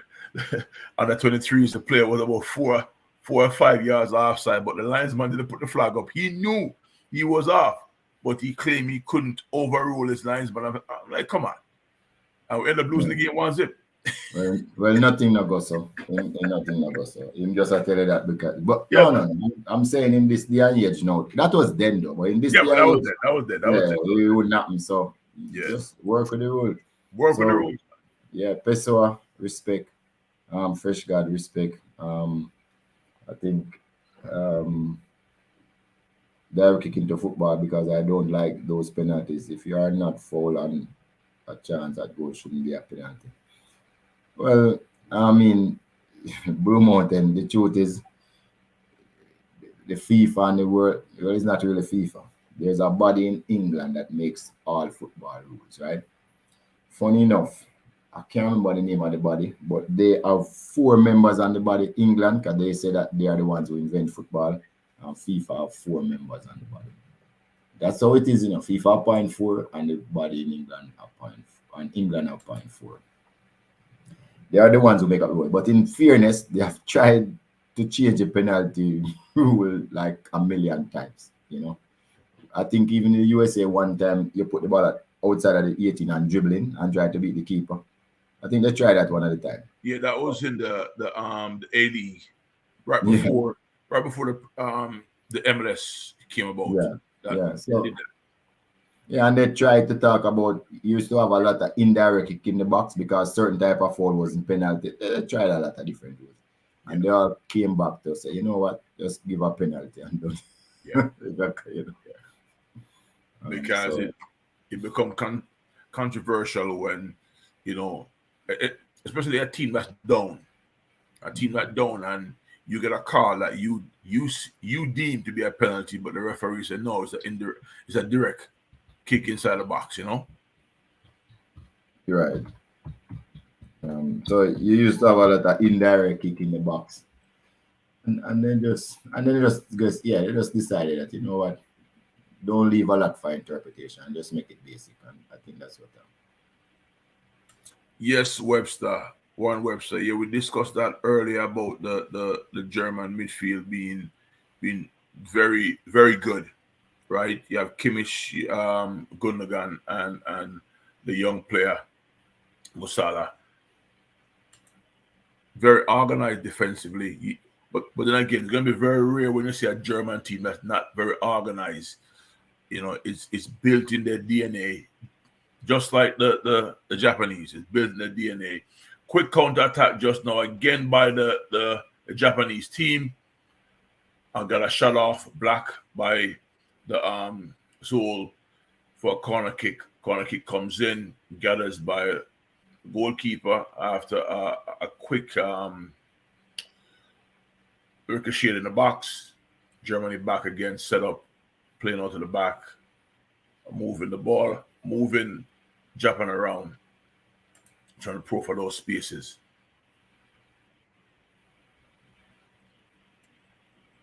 And one more thing, Soti asked a question earlier. Let me comment on it because I started my comment and then I switch it up a little bit. When Soti asks about the 3-back system, it's not really a 3-back system, Soti. They're dropping Kimmich in at one point, pushing the fullback's eye, but also the player who's playing on the right center back.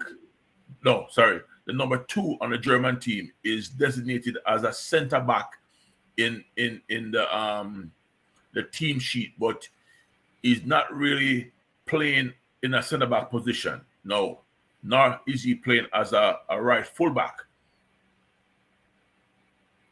So they're pushing the Germany, great combination pass. Musiala again made a nice run in the box. They're creating a lot of problems for the German team, right? For the Japanese team right now. Oh, great save again by the Japanese goalkeeper. Double save by the Japanese goalkeeper. You'll be seeing this coming up right now, Mr. Speed.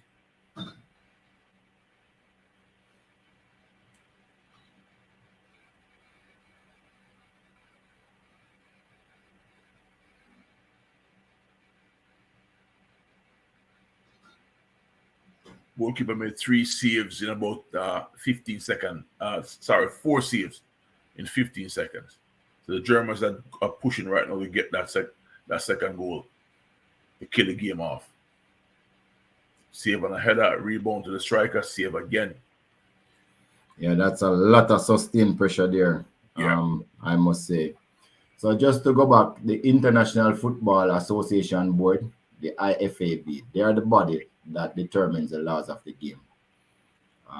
It was founded in 1886, and they standardized laws for international competition and has acted as guardian of international use laws. So, and as I said before, it's just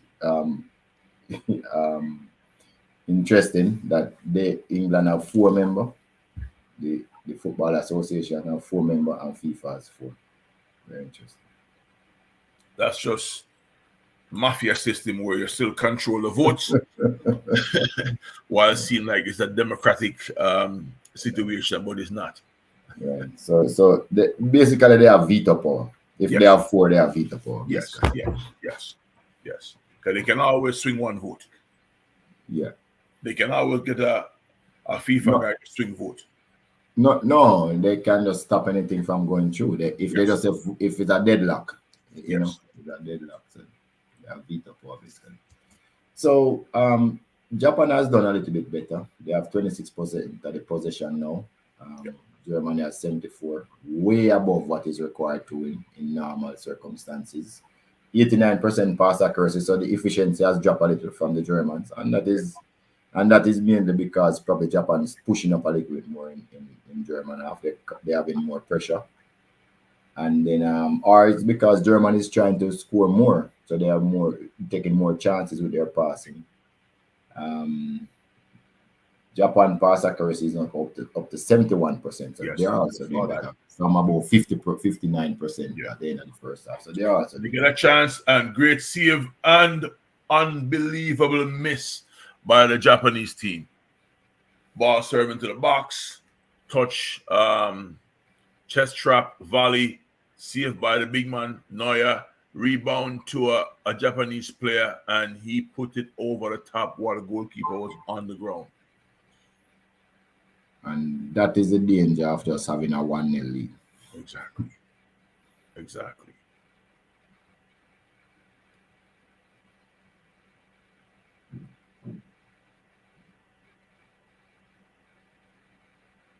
I was telling someone about 6 months ago when he was struggling with injuries, Manuel Neuer. I said that boy can play until he's 40-something. He's such an athletic freak. He's almost similar to what LeBron James is. Those big athletic players who just can play for a long time. Only injuries can really slow them down. And that was a one-handed save. That was really a great save. The save, the first save was really a great save. That was one hand stretched fully to his left. And the ball deflected also. Yeah. So he had to move with the deflection. Yeah. And from that distance, I thought it was a good chance for Japan to score. Very good play there, right down the center. Yep. Again, the Germans, relentless pressure. They don't Pressure, man. relentless pressure. No Japanese is playing the way you and I thought they would have come out and played the game. No cards. A lot of discipline on both sides. Both sides. 74 minutes, no Yeah, and cards. they just scored. Japan score 1-1. And you see, when I started playing the way that we thought they were going to play, the discipline through midfield, in and out, and play right around the German team, play the ball into the channel on the left side, ball come back in the box. Brilliant goal. Brilliant goal. Again, a great save by Neuer again to his left side. Full stretch, ball rebound. I think it came back to the same player who missed the one over the top earlier.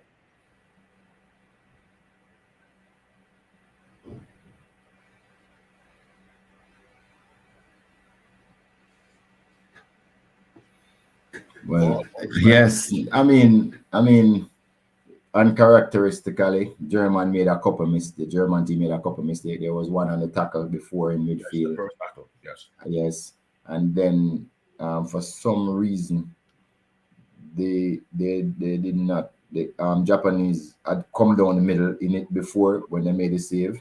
Yes. And then again they came down the middle. Even though they went to the side, they came back to the middle again. Maybe there's a weakness there which we didn't see before. Well, we didn't probably see it because there was so much in command in play. Yes. But the first missed tackle is it generates that attack, because Yes. you cannot miss that tackle there if not foul the player. Because you stepping out of midfield and to tackle there. I think it was Kimmich who missed the tackle. You step into that tackle, stop the play. Right. Yeah. That was uncharacteristics of Germany to go into a 50-50 there and came out the worst. So again, once you stay close, you have a chance. You stay close, you have a chance. And Japan has really improved over the second half. Their pass accuracy is up to 72%. Yep. I mean, that means that they are probably doing that about 80% in the second half. For the second half alone. For it to go up that high, because it was 59% at the end of the first half. Yes, and their position was 20, now it's up to 27. So again, they're probably doing exceptionally well. And as I said before, they're not being indisciplined, no yellow card, they're not flying into tackles, they still keep their game consistently well. So now is game on. Game on. Let's see what happens. 13 minutes plus the extra 10 minutes they're going to play second half. Right. So the person who are cheering for their respective teams might not want this, but this is what this is for the public now. This is what the spectators want. Absolutely.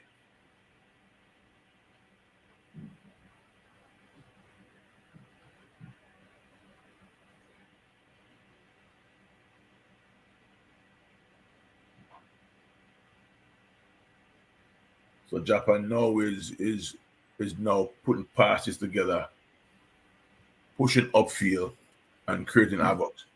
I'm pushing a lot of people too. A lot of people. I mean, German with 21 shots, 9 on target, they should have done much better. Much better. Japan has only put 2 shots on target, and 1 is in.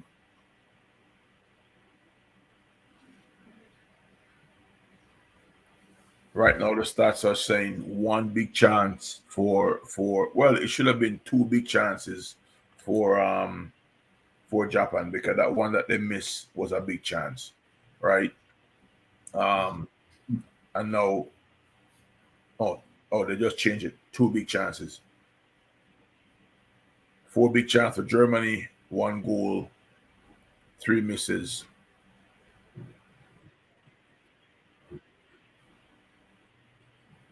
3 misses. I would prefer to say three top saves by the goalkeeper.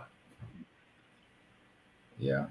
But some of those are near enough that they should have put them away. Yes.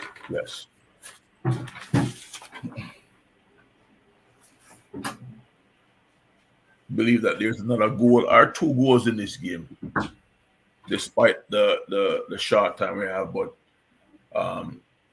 in the football world, 10 minutes is a full game at this level.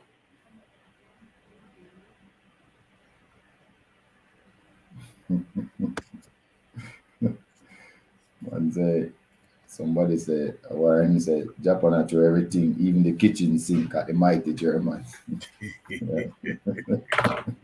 Yeah, Webster. As I said before, one of the key about all football games, don't get a blow. Even if you're being out hustled, keep it close. There's always a chance. Just keep it close. And a lot of the teams are now, doing that. They're not.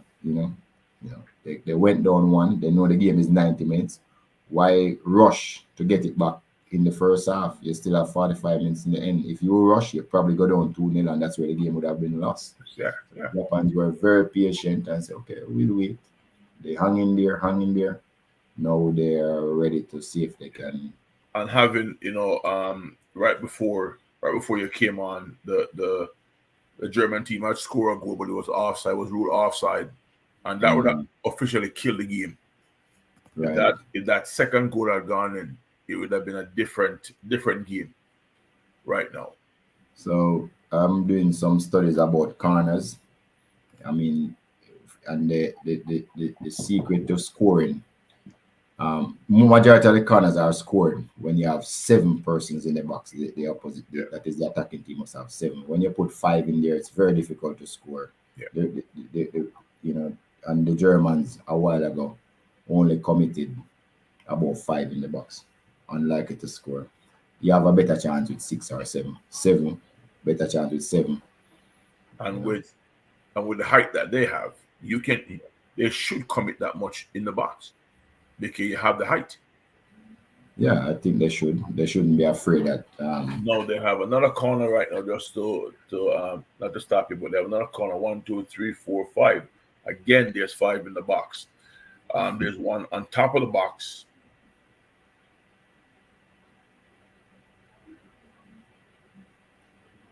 While the Japanese committed 10 in the box. Right. So it's difficult for you to score 5 versus 10. Very difficult. Plus the Japanese goalkeeper can use his hands. Yes. I don't think the Germans saw that stats. They would have. I think the Germans are a little bit weary of the counter attack also. Yes. They do not want to put themselves in a situation where, Germans are Germans. You have about, let me see, 1, 2, 3. They have 5 players that are above 6'2". Right. Right. They probably have like some 3-inch advantage there. Yes. On average. On average. Why wouldn't they use it? Oh my God, 2-1. 2-1. Japanese just play a long ball over the left center back, fell asleep, and the Japanese just took a touch like you should do. Again, young boys should be watching this, across the center back, isolate him, and put a ball in the top corner, beating Neuer. Wow.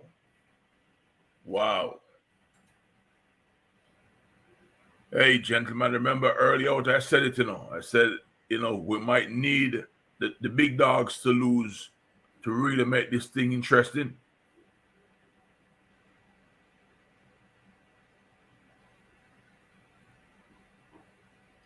Yes. Well. Yes, I think he's onside. Let's see what happened. He's onside. Yep. Because the right back / right center back, and you and I spoke about this a couple of times, that Speed, where we say, because even right now, Rudiger is putting his hand up thinking that he was offside. And the Zul, who is looking across the line, dropped off way too deep.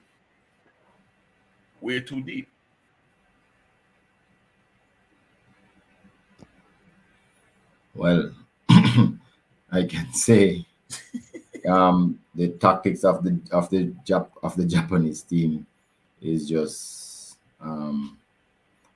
definitely Rudiger is not picking up what is happening. You see, offside is usually regarded as a negative tactic Yes.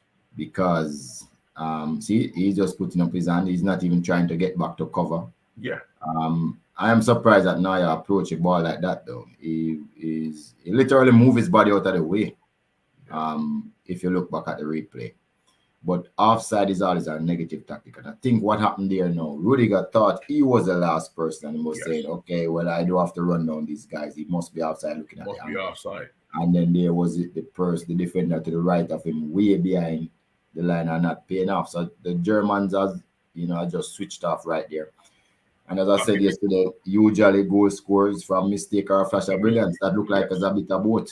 Yeah. And not only that, I think the changes that the coach made just now, bringing on Gutsa, who is a 34, 35-year-old player. I can double check right now just to make sure Gutsa's age. I shouldn't miss out. Well, the guy that scored the winning goal in 2014. Yeah.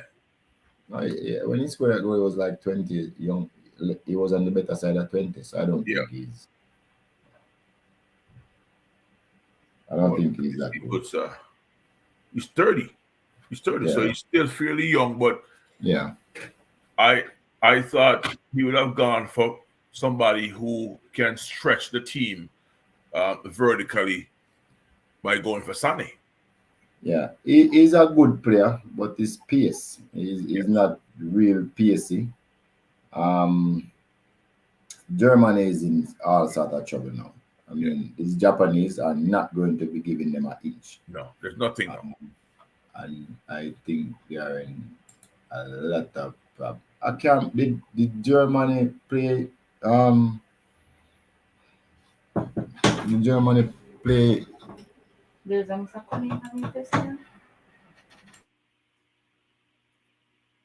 played Japan last World Cup. Mm-hmm. I remember them playing. Did they? I'm not sure. We'd have to go back and look and check. I was trying to think that they played Japan.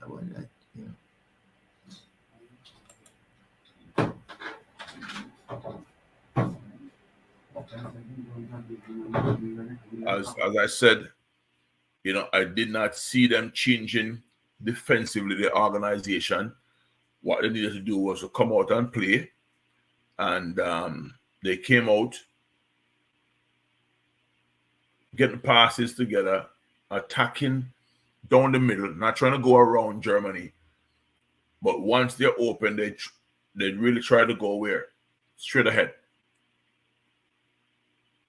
People, they still have up Germany for that 7-1 beating in Brazil. Somebody who is Stefan Wright. But Stefan wasn't. It's not the Japanese fault. Brazil was just not good. All right. So the truth is that Japan has improved considerably over the second half. I mean, it's not even a small amount. They are up to a respectable pass accuracy at 72%, which means in the second half they would have played like what the internet, accuracy like what the internet standard. In fact, above.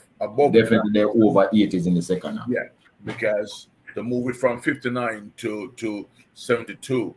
Right, and then the passes, you had like 106 passes in the first half. They're up to 256. Yeah. So again, that has improved tremendously. Of course, they foul a lot.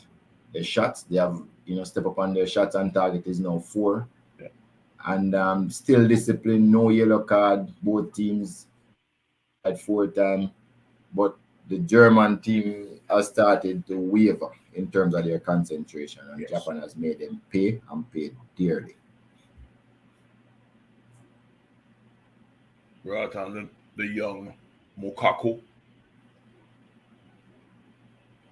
So as I said before, you see, it was so good of me not to be predicting any game for the next couple of days because until we sort out what is happening, because again, the people they don't want to hear anything from me now because I would definitely have gone with Germany in this. but hold on, did we finalize if it's gonna be games or days? If what? If it's gonna be games or days, you wanted days, you know. I suggested games. How many games you should not predict? So we gotta come to a solution about that. Can we need No, I didn't ban myself until Thursday, but Banningsman gave me a next day ban him said you're off for Thursday too. And yeah, the boss. true. So, so not even the Brazil game I'll get to pick on. Yeah. And be careful who you talk to about it too, because your friends might call Manningsman and say, look, Manningsman, him send me a pick. But I truly believe that when the top dogs lose a game, it makes it more interesting. Because it's not the status quo anymore.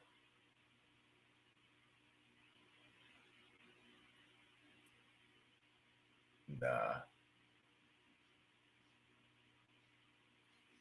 I honestly don't see a way back in for Germany. Unless again, brilliance, individual brilliance, or they make a huge tactical mistake like they did in the first goal, on the first goal.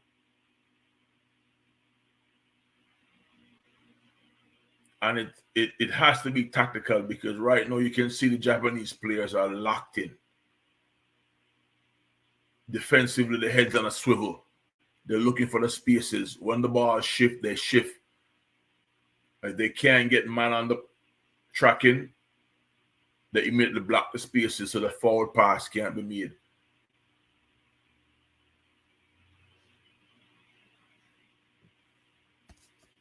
All right, there's a Japanese player down being treated, so give you a quick chance to browse through the comment section.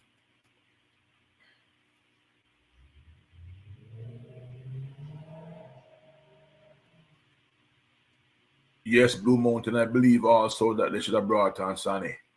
I thought he would have stretched out the Japanese back line and isolate. And once he can isolate one player out on the wings, he could have gone past and create some havoc for them. And now, again, a turnover by Germany. Careless, the same player, the same center back Soul, he's not having a good game. Very surprising if you see him again for the rest of this World Cup. Now again, 2v2s. Whoa.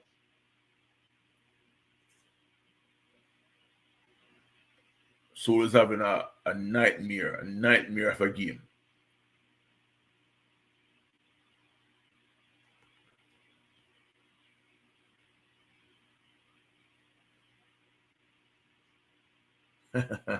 Stefan Wright said any defeat the German team face, he's okay with it.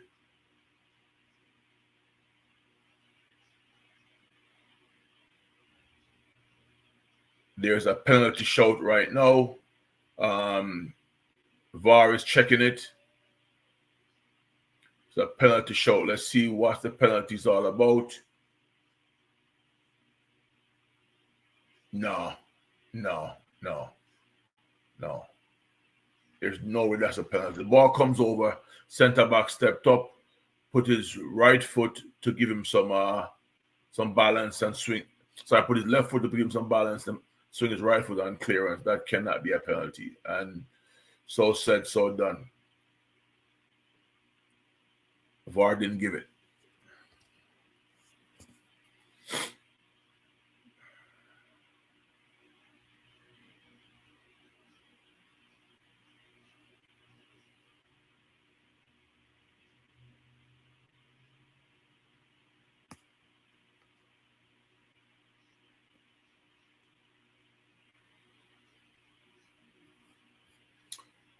Mr. Speed, I think your mic is muted. Check your mic.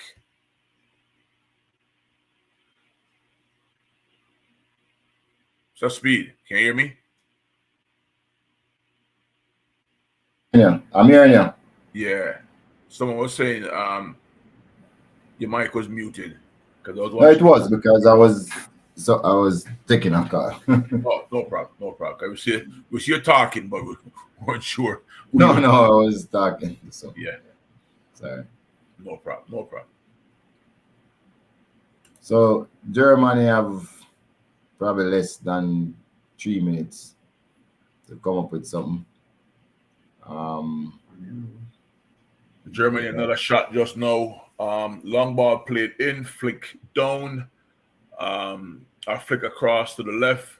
Quick touch by the midfielder, German midfielder, fire shot, missed by about a yard on the volley. I think he had more time. He could have taken a touch there and get a better shot off. so the Japanese experiment has worked where they actually did have a lot of players training for this World Cup. They did a lot of science, a lot of science work. They tested the player, they knew who was gonna come through, etc. And there's a lot of efficiency in this Japanese team. Yeah.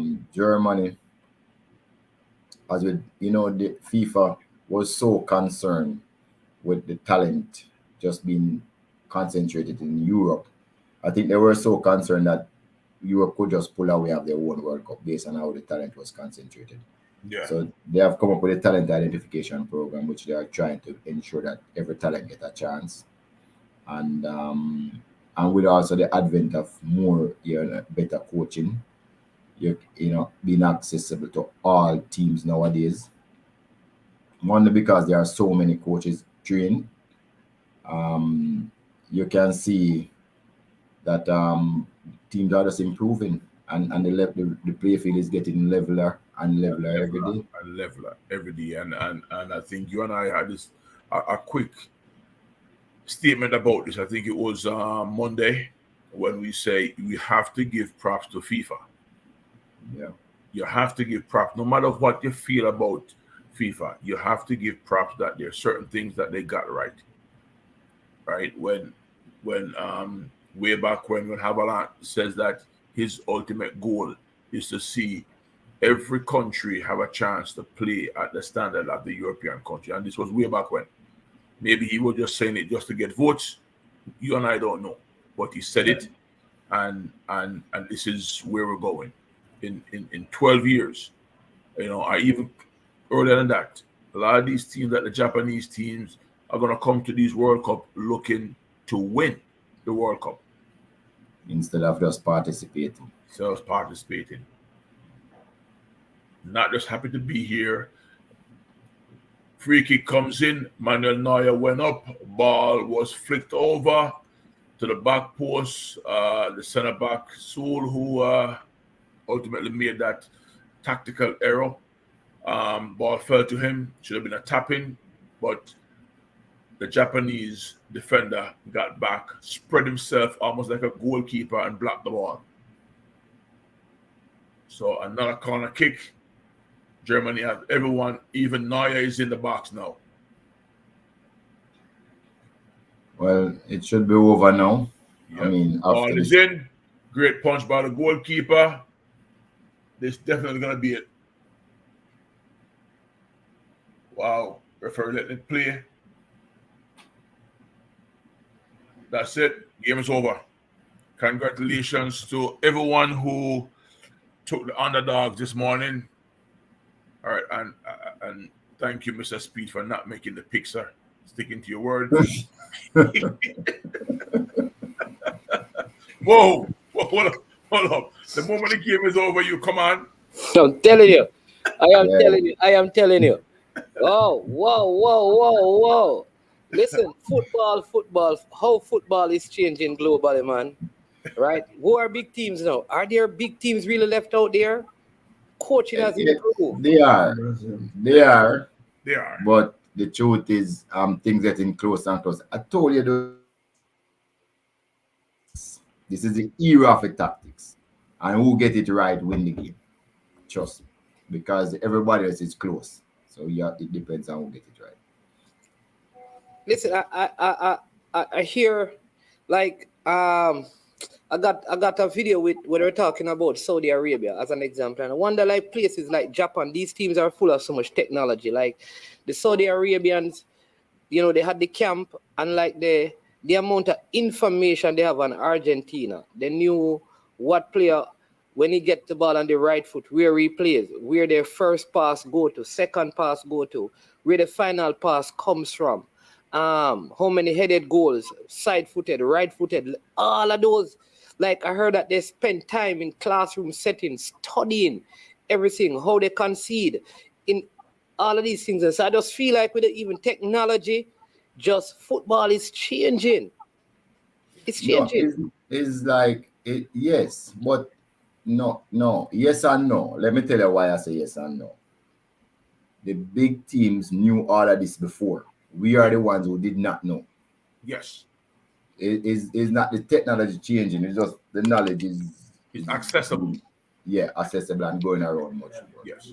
Because what used to happen is not because coaches that comes to these countries did not know better. They just didn't tell us. Exactly. So they just earn the money and leave. And kept the knowledge with them. Yeah. Didn't tell kept us. the knowledge with them. I at my club, in the early 2000s when I was doing film sessions, right? I remember guys older coaches than I, who have been the established guys, are saying, "Hey, come on, man, that's a waste of time." Until now, everybody know is fight to get into the clubhouse to do film sessions. All right, why no? Why? Because you see the effect of what it is. It's we saw this coming, but now you can see the effect of it.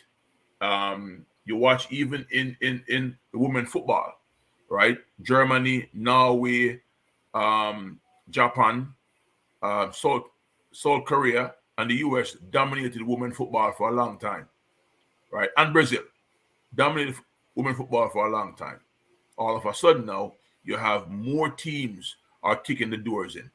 The Dutch, the Spain, these teams are knocking on the door now. I say, hey, listen, let us in, because time is being spent developing these players. Another thing, look at the technology. Mr. Speed, think about our culture as Jamaican. If they had a national women coach who switched to the men's side, how the men would react to it, right? And look at the Canadian team. Remember, the head coach was the women's coach, was the women coach, but he comes over and he sells his idea to the players, and the players then bought in, and they won the group going to the World Cup. So the technology and the knowledge was always there. It just wasn't shared. But now, a coaching education is being shared. Yes. So, no, you're correct. Yes, a lot of coaches now are also working out, that is it's not necessary for you to be making all these changes when they're not necessary. So take off a player like Gundogan probably was a bad idea. And we discussed that instead of carrying Gote, whatever his name is. Good start. They call him. Good start. Yeah, instead of Sane, that didn't make any sense. So you're right about the speed. The Japanese wasn't too concerned about this player that Germany put on the field, and they just kept on pushing and pushing and pushing. But one of the great things that the Japanese, did here today was saying, okay, no big deal, just keep the game close, and they would try. And you could see them doing much better in the second half and the close game. So again, Germany thought they wrapped up the game. That 1-0 lead is probably one of the worst lead you can ever have. They thought they probably wrapped up the game. They just kept keeping 80% possession and said, okay, I'm good. No, you're not good. You need to score and put away the team. Yeah. All the teams that have scored more than one goal is okay. If you don't score more than one goal, you need 2 goals for a cushion. That is very clear here now. And for the people who have not been following us from Monday, you have said it on several occasions. Keep it close. Keep it close. Keep it close. Keep it close. Something will happen. You just got to convert when it happens. So you know, and that's what the Japanese team did. You know, we spoke about it. We knew that they were going to be defensively disciplined, all right, but we wanted to see them play more attacking football second half, and they did that. They picked their spots, and they were rewarded. So, again, World Cup football at its best. But on that second goal, right? Yeah. Rudiger, who is the center of the defense, he set the half side on the free kick. When the ball was played over, I think Sule is the name of the person who plays on the right. Yes. He dropped back while Rudiger was still up holding the line. So obviously there's a communication problem. So when the ball came over the top, the player was basically free. Beautiful control. I think Neuer was waiting on his defender so he didn't come forward, which allowed the Asano the opportunity now to beat him at the near post. But as a goalkeeper coach, was Neuer properly positioned? Because that actually, though it was kicked in the roof, it beat him on the near post. Yes, but the attacker did exactly what he was supposed to do. If you're gonna beat a goalkeeper at the near post, you have to go high. All right, you have to go high, right? And from the range where he kicked the ball from, if he hit that ball clean on the ground, the keeper can't save it. So whether I go high or low, it's gonna be a problem. The problem started with Sula. Why did he drop off? Why did he drop off? Because the player behind him wasn't a threat. The player was basically on the touchline. So even if the ball was played in, he still had time to get back. All right. And if he didn't drop off, it would be an offside. If you look at the play, if he stayed, it's an offside. It's a clear offside. But somehow he dropped off. You know, and before that, we had a couple of conversations about Rudiger. He was basically having fun because you recognize that the Japanese could not get behind him. The first half, there was a chance for Japan to score. I don't know if you saw what happened. I think you probably heard me say it when Rudiger recognized that the striker had a step on him and he stopped and allowed the ball to come across the goal, knowing that it was offside, right? And in the second half again, while they're attacking down the German left side, the Japanese right side, Rudiger recognized that there was a player drifted into the offside, and he just held his line. He did the same thing on this one, and if Sula stayed and don't drop off, it's an offside. Germany end up either tying the game 1-1 or winning the game 1-0. Yeah.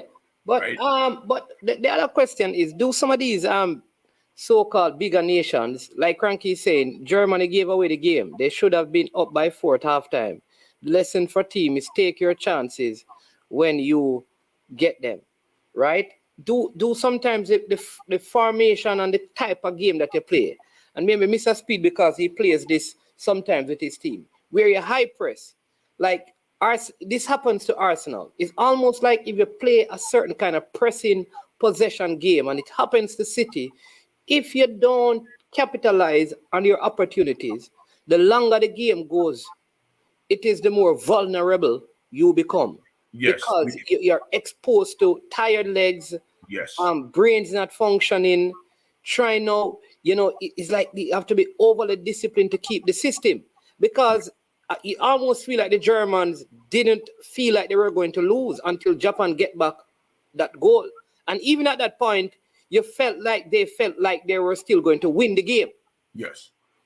Only to go down by 2-1. How do you prepare, protect your team? And people, the lines are open. If you want, you can call in and share your thoughts and your opinion. The link is also pinned. If you want to join, you can also do that. All right. But how do you keep your team concentrating? Do you take them to 10 minutes of training and say, listen, all right, last 10 minutes, let's keep going and fight, because this is like the last 10 minutes in a game to ensure concentrations levels are high. How do you do? That's exactly how you go about it. All right. You know that ultimately because you play a high pressing game and you build your game on possession, at some point, if you don't get the extra goal, which is the second goal, you're exposing yourself because you're gonna have tired legs. Remember, you and I spoke about this also about the 5 subs. We must use the 5 subs in this World Cup smartly.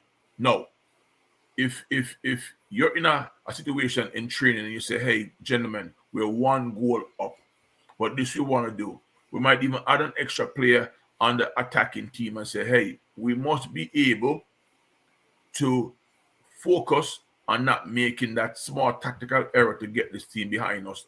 And when we get the ball, be efficient in possession. Yeah. All right. All right. But instead of looking at probably what the Germans did wrong, what did the Japanese do right? Because when Saudi Arabia beat Argentina, we have a caller here. So let's take the call and then we get back to that. Yeah, man. Blue Mountain. Yeah, man. People, listen, if you're watching the stream, hold on, Blue Mountain. People, please, if you're watching the stream, we have like 20-something likes and the amount of views we have on the video. Please just take a second and hit the like button. All right, just 32 likes on it. Go ahead and do that right now. Go ahead, Blue Mountain. Coach Swaby and Mr. Speed is here as well. Well, may I wonder if money are running that World Cup here? Because Germany clearly give this game away. No. All right. Go ahead and tell me why you say that. I don't understand why you say it, so you explain to me. Why you think? I mean, Germany had at least 4 clear-cut chances to score. Didn't score. Didn't put their chances away, and then they make dumb changes. You understand what I'm saying? Because what they do, when one of the changes that they made, when they bring Gnabry over on the left side, and I don't remember who they bring on it, as I don't know the name of the players. All right, so that was a dumb change. You should have just bring Sane on, put Sane over on the left, and keep Gnabry over on the right. Right? That would keep the Japanese on their back foot, because they would have to be defending most of the time against Sane. Why are you bringing on Gutasi and all those guys? What are they coming on the field to do? That guy is old. He don't have much pace. But Blue Mountain, remember, you made the statement in the comment section, and I commented on it that should be the natural change, the middle of the second half. And remember I said that? You did say that, but me think I gotta beat Germany because it's same the last time when Sane was the hottest player when I had to say that. First you said that you want the money. No, you said gotta beat them. Make up your mind, you have too much. You have too much theories as to what happened. They've gotta beat them too. Cause look, man, remember last time, the last World Cup, Sane was one of the hottest players in the world, and should have gone to the World Cup, the last World Cup, and Germany left him, And now them supposed to bring him on the field to keep the Japanese on the back foot, and then leave him on the bench and bring on other players. That don't make no sense to me, brethren. Yeah, that don't make no sense to me. And remember, bring on players. You bring on player who's gonna keep, who's gonna press Japanese defense, who's gonna put pressure on the Japanese defense. And also, just to add to that, remember that the second half, the Japanese start coming up the field much more aggressively, pushing more players in the attacking third, trying to get the goal back. So if you bring Sane on the field, it's more likely that he will be in a situation when he receives the ball, isolated against a defender in which that you want. You want that. You want him to be isolated where he can use his speed 1v1 and go by somebody. Right. Something. Whether it's on the right side or the left side. If he's on the left side, no, he comes in on the left foot, can deliver across, or he can shoot. Bringing on Götze, I think the German coaches panic and say, hey, let's see if we can put a player in the wide areas who is going to be a possession-oriented player, right? And it backfired. It backfired because he had never been a player with speed. No, he's been blessed with great technique, but honestly, I was surprised when he was even named in the German team because he had not been playing at a high level he still plays in the German league, but his name have not been called for a while. You see, You I think see, you I should have see, kept? I see a Brazilian fan saying that the football gods are indeed beating them after that 7-1 that they gave Brazil. That's what it is. You think he should have kept Gundogan on a little bit longer? Absolutely. I think he should have kept Gundogan on a little bit longer. I don't think Gundogan, and I said it also. I tried to put it out there. I don't kind of keep my opinion to myself sometimes. Maybe that's my fault. But remember, I said that if they can get the second goal, or if they even don't get the second goal, take Musiala off, put another midfielder on, right? But Gundogan and Kimmich should be on the field because this team is playing on the counter, and you need players who can recover the ball in midfield. Right. And Germany, if you look at how the Japanese came right through midfield a couple of times, there was about 3 or 4 times in the second half. It was 3v3s going against the German backline. Yes, they dealt with it properly. So I need a prediction from you guys. Yes, Canada beating. I can tell you, Canada beating Belgium 2-1. No way. So you Martin. ask me for a prediction. I give you the prediction. And you telling me no. That is my not prediction. that prediction. That's not the prediction I wanted. What prediction you want? Germany goes through the group, or this is the end for Germany? No way. Germany goes through the I group think they go through. with Japan. Spain not going through. I not sleeping not on going Spain through? now. I think Spain have something up to sleeve. Spain losing today to Costa Rica. No, man, I think Spain have something up them sleeve, man. I think Spain gonna go through. I think Spain have a good team. All right. Well, the one I don't know much about Spain, you know. I don't know much about Spain, but you know, Spain could bring an element of surprise. So let's not jump the gun yet, you know. Wait, but if you ask her a prediction and a man give you a prediction, you have to work with it already. You just make yours. Because it's prediction. You can't look for the prediction and then remember the prediction. Belgium gone get Canada about 5. But Blue Mountain, remember I know. It's only a matter of days before all this prediction can be held in, and you know that man not going anywhere. He'll be right here for you to come back and say, hey, if man you're wrong on that, or you're right on that. Don't be those guys doing it. If man is right, you know, don't be those guys who take a sabbatical for 4 weeks, you know. All right. May I make a next call come in. All right, respect Blue Mountain. Keep on watching. Remember to share the link, share the stream, and let people know to tune into I Am Sure Sports, man. Yeah, man. I think my program this, man. Everybody have to know about this. All right, then. Cool. Yeah.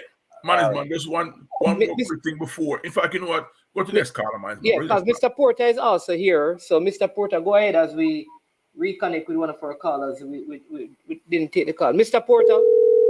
Man. Yeah, man. Mr. Speed, are you still there? I think he's probably listening. Yeah, Okay. I'm here. Okay. Whatever Mr. Speed says, he hit the nail on the head. Listen. Man. All right, Mr. Porter, because you're on the stream, right? I have a call. So let me just take the call and then you make your point and finish up. All right. Can you do go that? ahead. All right. Yes. Go ahead. This is the owner of Arsenal Football Club in London. I wish I had those. I wish I had those resources, man. But man, I would say this, man. I would say this. You see our imprint on the game today when Tomiyasu came in the game. You notice that even though everyone is giving kudos to Japan and their accomplishment, I still believe that the decisions they made and the lack of a counteract by the German coach resulted in them being defeated. So a couple of things. One is that if you go to Germany first, Musiala, what's his name there, Gundogan? Yeah, good. They had numerous chances in the first half to score, didn't put them away, kept Japan in the game. Because in the first half, Japan was not in the game, and Germany got complacent and got comfortable. You see my boy doing knee lifts when he's running on the ball. They got comfortable. And what Japan did second half was went to 3 at the back, play a higher press, play with more energy. And they're normally a fit team. And because the coach took off, why would the coach take off Musiala, who Japan could mark throughout the entire game, even though he was missing his chances? Why we put on Mario Götze, who haven't played a good game since 2014? Those decisions makes no sense to me. So I do think it's a combination of the strategy change the coach made for Japan, coupled with some of the ineptitude of the German coach and the German players. But I love to see upsets, so I can't complain. I love to see upsets. You're hoping for any upsets tomorrow? I'm hoping for upsets throughout the entire tournament, except for Brazil and England. except for Brazil and England. I don't mind anyone against upset. All right, just stay on the line, Cranky, because I need to ask Mr. Porter something based on what you just said. Mr. Porter, before you get to your point, as a coach, right, how important at this high level of competition is game management? And by game management is being able to tactically adjust, especially which is what Coach Huntley Swiby has been saying. Now you have 5 changes. When a team make 5 changes, formation, style of play, system can all change. How important is it for a coach to be able to do proper analysis of the team they're playing and be able to have excellent game management? That's very, very important management. Game management in this time and years, you have to can manage your team. That's why most teams don't have coaches, they have managers. Okay, you have to can manage your team, because when you take off the glue that hold the shoes must fall apart. And Gundogan was that glue. And for me as a coach, I don't make coaches because when I look at my bench, I have 6 or 7 players that I can change. I make tactical and injury changes when I coach my team. Okay, not because I have players that have hand, leg, and feet. You have to be smart, and the same thing happens to Argentina. These coaches, they are not innovative. They are not innovative. So Mr. Speed says the same thing. You know, you take off Gundogan. When you take off Gundogan, the double change that Japan made, where those players play? They play in the German league. You understand? And they understand the system that Germany play. And you play the game right into their hands. The second goal that scored, when you look at it, yes, it could deem offside. It but it was borderline. If you look back on the replay, it was borderline. Yes, but when the attacker gets the ball and the defender comes, he sped up with the ball and he initiated that contact when the defender came, and he holds him off, put him to his left, put the ball on his right foot, which is strong foot. Manuel Neuer was coming low to the near post, so he goes roof. And that's sense. You know, so Germany give away this game. Yeah. All right, Cranky. Anything else you want to add based on how you see the game, and then probably share with us your thoughts on the Costa Rica versus Spain game? So I'll say this. I think Devin is right about footballers, coaches, and their lack of innovation. Football is a very archaic sport. If you want to see innovation in football, watch American football, for example, and the strategy that they employ in game throughout the game. I think today for Germany, if a team is there's always a counter for everything that you do in life. So if Japan went from being deep to now pressing you high, you then put on more speed like a Sane to get behind them. Then they will have to make a decision, because your counteract says, you want to press me high, I'm going to get the ball behind you. So then you got to chase my players who are quicker than you. So you're either going to stay high and take the risk, or you got to drop deeper. There was no counter from the German coach. And so therefore, you know, I would say that the main thing why they lost, though, just like Argentina, you know, Argentina had 3 goals that were taken, is you got to put your chances away when you get them. Other teams may score, but the game within the game today, whereby, and I say something, management, because we all laud the Japanese coach. But here's a question about the Japanese coach. Did you get it wrong in the first half? Did you watch the film? Did you watch Germany? Did you see how they played? Did you get it wrong in the first half? Why you had to make the changes in the second half? Or was it how the game flow resulted in you make the change? So I know we're lauding the coach and the brilliance of his strategy and changes, but you also ask yourself the question, which is, did you get it wrong in the first half? Because they weren't in the game at all in the first half. In fact, Germany was just walking the ball up the field with no pressure, and he changed the tactics, and he had a good outcome. So. Yeah, but you know what is Costa Rica funny? game, I expect. Yeah, go ahead. You know what is funny, because the two substitute actually scored for Japan. And they look at the better players, man. They look at the better players. Yeah. I mean, Tommy Yasu was a big deal. You know? People don't see. I'm not joking about that. You know, Tommy coming on, closed down the right side of the field. He has more height. I guess he's not fit. That's why he doesn't start. But he has more height. He has ball playing ability, and he's a brilliant one-on-one defender. So if you can lock off one side of the field, then you can focus on the other side and focus on other things. I think he did that in the game, But Yeah. may I along ask with a just playing question? three at the back, which gave me more people in the middle. May I ask a Yeah. call to the ask a question of the caller? What's the caller's name again? Man. Stan Kroenke. I'm not kidding. Oh, This is the Arsenal owner, you know. Mr. Cranky. De facto Arsenal owner. Yeah. I won't ask anything about Arsenal. I'll keep you in the vein because I don't want you to hang up. So, quick question: would you, if you were the coach, open up the game against the Germans that early in the first half? No, it's not about. No. Here's the point. He played three at the back second half. So the question is, should he have started three at the back first half? Secondly, think about it this way. So if Germany had taken their chances, they would have been up by 5 or maybe even 4, 5, or 6 in the first half. So to me, that strategy couldn't have been right. Given how many chances, Gundogan and Musiala, if Musiala had some composure, he was in the box kicking the ball over the bar a number of times. So was, my midfielder from Man City, Gundogan. So if you're saying the strategy was right in the first half, and they got so many chances, all they had to do was hit the back of the net. They were in difficult chances. So I don't disagree with you in terms of the challenge to my theory about the decision, how he employed the strategy in the first half.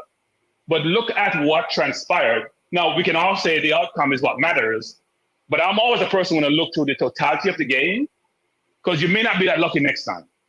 Yes, I understand that. I think traditionally, you don't go and open up the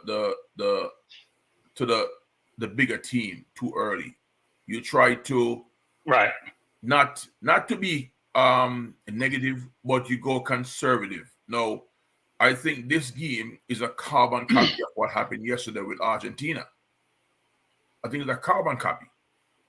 All right down to the goals, except these goals for the Japanese team was scored later in the game, while the goals against Argentina was scored earlier in the half. Remember, Argentina started out with the same thing, with a fire, pushing the Saudis back, got a penalty, converted the penalty, had a couple chances to extend their lead, and didn't do it. And over time, the Saudis got more and more confident in the game. All right, and then ultimately, their confidence came to bear with 2 goals earlier. Germany, I think, because we are more familiar with the German team and the German players, we could say and have more opinions on them. In which, yes, Swaby, I don't cut you, Swaby.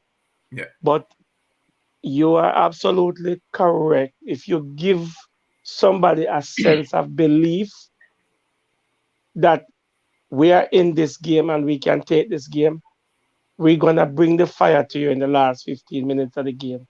And that's exactly what happened to Argentina. Yes. Let me ask Mr. Let's jump first again. So the teams that are doing well, guys, and look at the games they played, the lesser teams. The most effective strategy they've employed is playing high and playing quick, high, physical, in-your-face football. The whole concept of the bigger team that should give them room, no footballer loves pressure.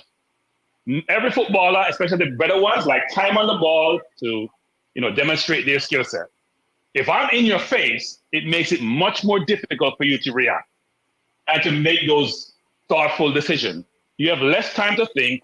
You're going to rush the play. So you look at all those games where the lesser teams have done well.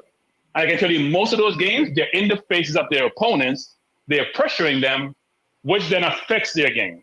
Now, I don't think the better teams have strategized well enough to counter that. But they probably expect what you're saying, which is stay back, soak up pressure like a Sam Allardyce, wait till the second half, nick a goal and lock it up. But to me, most of the teams that are doing well in this World Cup are playing higher, more in your face football. Yeah. Stan, if you management, can I go? Yeah, man, go ahead. If you look at the teams that got beaten, Germany, Argentina, to say Saudi Arabia, Japan. Does Japan and Saudi Arabia have anything to lose in these games? No, because people listen, people don't give them a chance to win the World Cup, but people give Argentina and Germany a chance. So they are under pressure. So when you have Japan and Saudi Arabia who can come out and be more innovative in what they're doing, and you have to play cautious. You and I you go into a ring with Mike Tyson to box. Yeah, Mike Tyson is going to beat your ass. You understand? But if you go out with the same fire, you never know. You might be a Buster Douglas and throw one punch and it connect. And that's exactly what happened to Germany and Argentina. That's exactly what happened. Devon, in life, familiarity breeds contempt. So here's what's happening. A lot of those players from most of those countries, whether it's Tunisia, Morocco, Japan, are all playing in leagues with a bunch of these similar players. I know you more. I'm not as intimidated as normally was when the big teams and the more less renowned teams are playing. I'm in your face. I've played against you. The same level of respect and deference that I may have before, that's a lesson. Plus, a lot of these teams that are doing well, Tunisia, Morocco, Japan, are very athletic teams. They can compete physically, even though German team was a much bigger team, but Japan team looked fit to me. They didn't look tired second half, like the US did, frankly, against Wales. Even the Wales game when Wales was losing. Wales changed the game. Lewis dominated first half. Second half, Wales played higher up the field, more in the US face, the game changed. I'm telling you, in today's football, if I'm in your face, it's a different game. Man City changed that. Pep has changed that with the more, and Liverpool has changed that the way they play. People are employing that strategy. All right, Mr. Speed, you're a coach. What do you tell a team to do? Go out and go in the face or sit back, kind of sit back. And because I agree with Cranky, let me say this. Are you tell a team to sit back, soak up some pressure, catch on the counter? Here's why I agree with Cranky, and then I'm going to come in. I think a lot of the bigger footballing nation prepared to break down the teams, like the smaller teams. I think they almost came into the World Cup. It looked like they came. All right, how do we break them down? Assuming that these teams are going to be sitting back.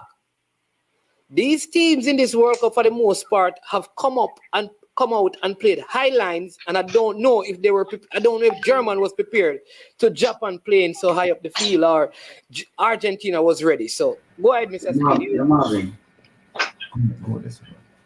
So what is happening nowadays, when you study the football at a high level, there's something called the meta.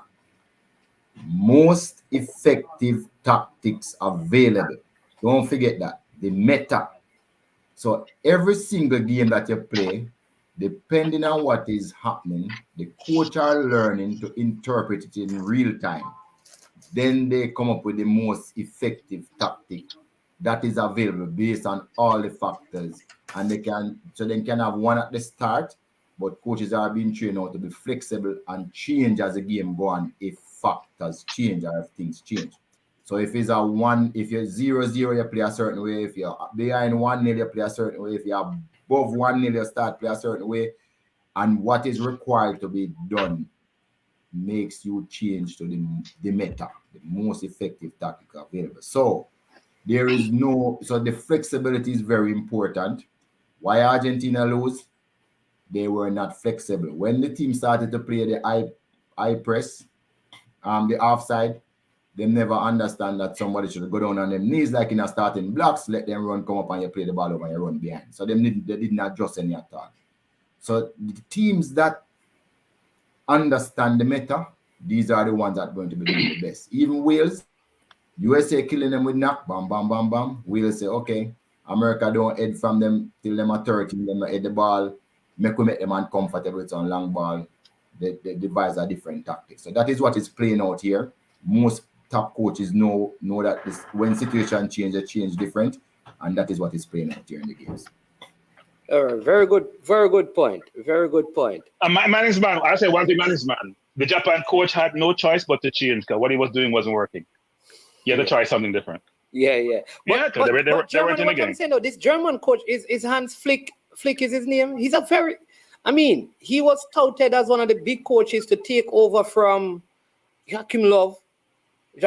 Management, pressure bust pipe in the management, pressure bust pipe. Okay. Pep Guardiola is a perfect example of coach who panic in certain situations. Pep panic in the Champions League almost every single year. That's why they haven't won it yet.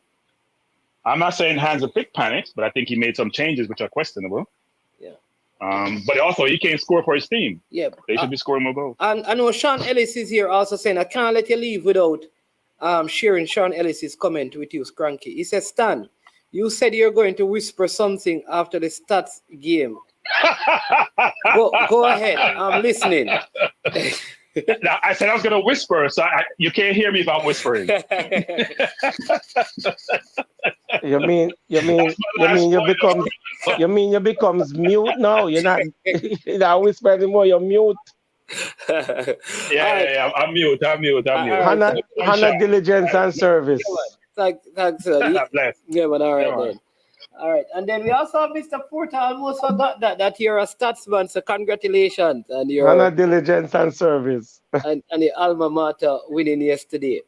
But certainly, we have the next game coming up, and I'm picking Costa Rica to beat Spain in that one. But we're going to have to do a different link. So I know you need to get a break. So you're released because I know you need to get a break, and then you can come back onto the stream. Yes, I'm gonna come back on towards the second half. I have to run out and do something. Yeah, man. So.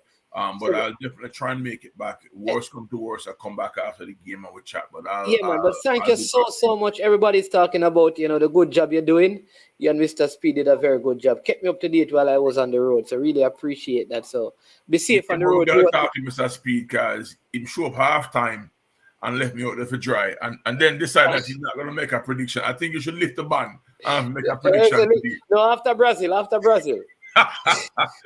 All right, gentlemen. I'll see you guys later. All right. Keep everything. Big man. You definitely. All right, Coach Swaby. All right, people. I mean, big up. So, Mr. Porter. Yeah, man. Anything you want to say in closing, because we're gonna end the stream and then move over to the Costa Rica game. I just say it's a very intriguing World Cup so far, and the big teams out there, like the Brazil and other teams, you got to remember the minnows are out there and they're coming to take scalps. Mr. Porter, you support Argentina, so why you call Brazil? So the big teams like Argentina. I still will support Argentina. So call Argentina, so you shouldn't say Brazil. Say big teams like Argentina. Yes, but Argentina got their scalp taken yesterday. Brazil is yet to come. So let's see when they take the field, what will happen in their game.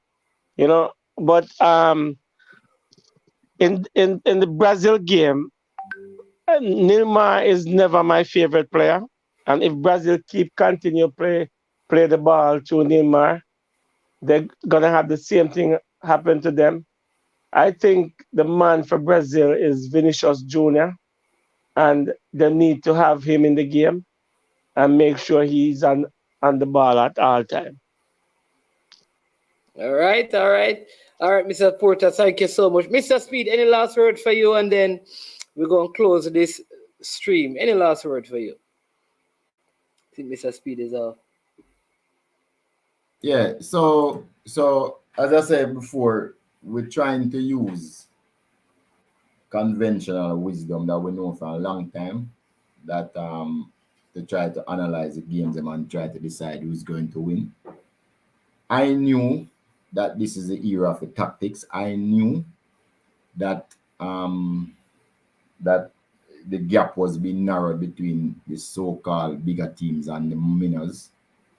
But I didn't realize the extent that it was here now. I thought it would probably be for the next World Cup, but it's here now. People have the knowledge. Preparation of teams is close because the knowledge to prepare a team physically is everybody knows what to do now. So it's not like Germany will come in super prepared and fitter than the Japan team. As a matter of fact, the Japan team is probably fitter than the German team.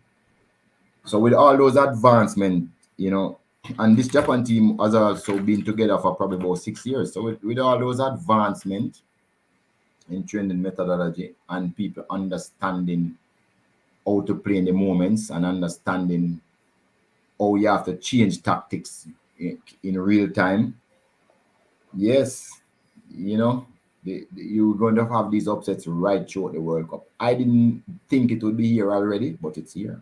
And you're going to have these upsets right throughout the World Cup.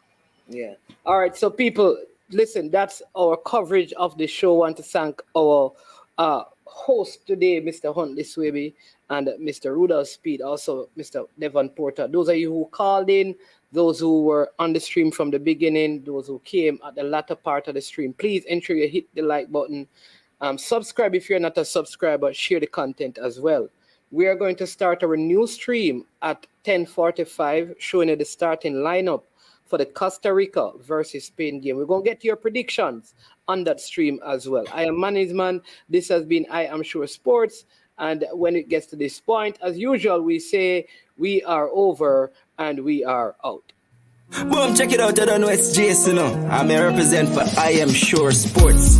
For the latest news and updates, check out I Am Sure Sports. Make sure you go to the YouTube channel, subscribe and share. Jason representing I Am Sure.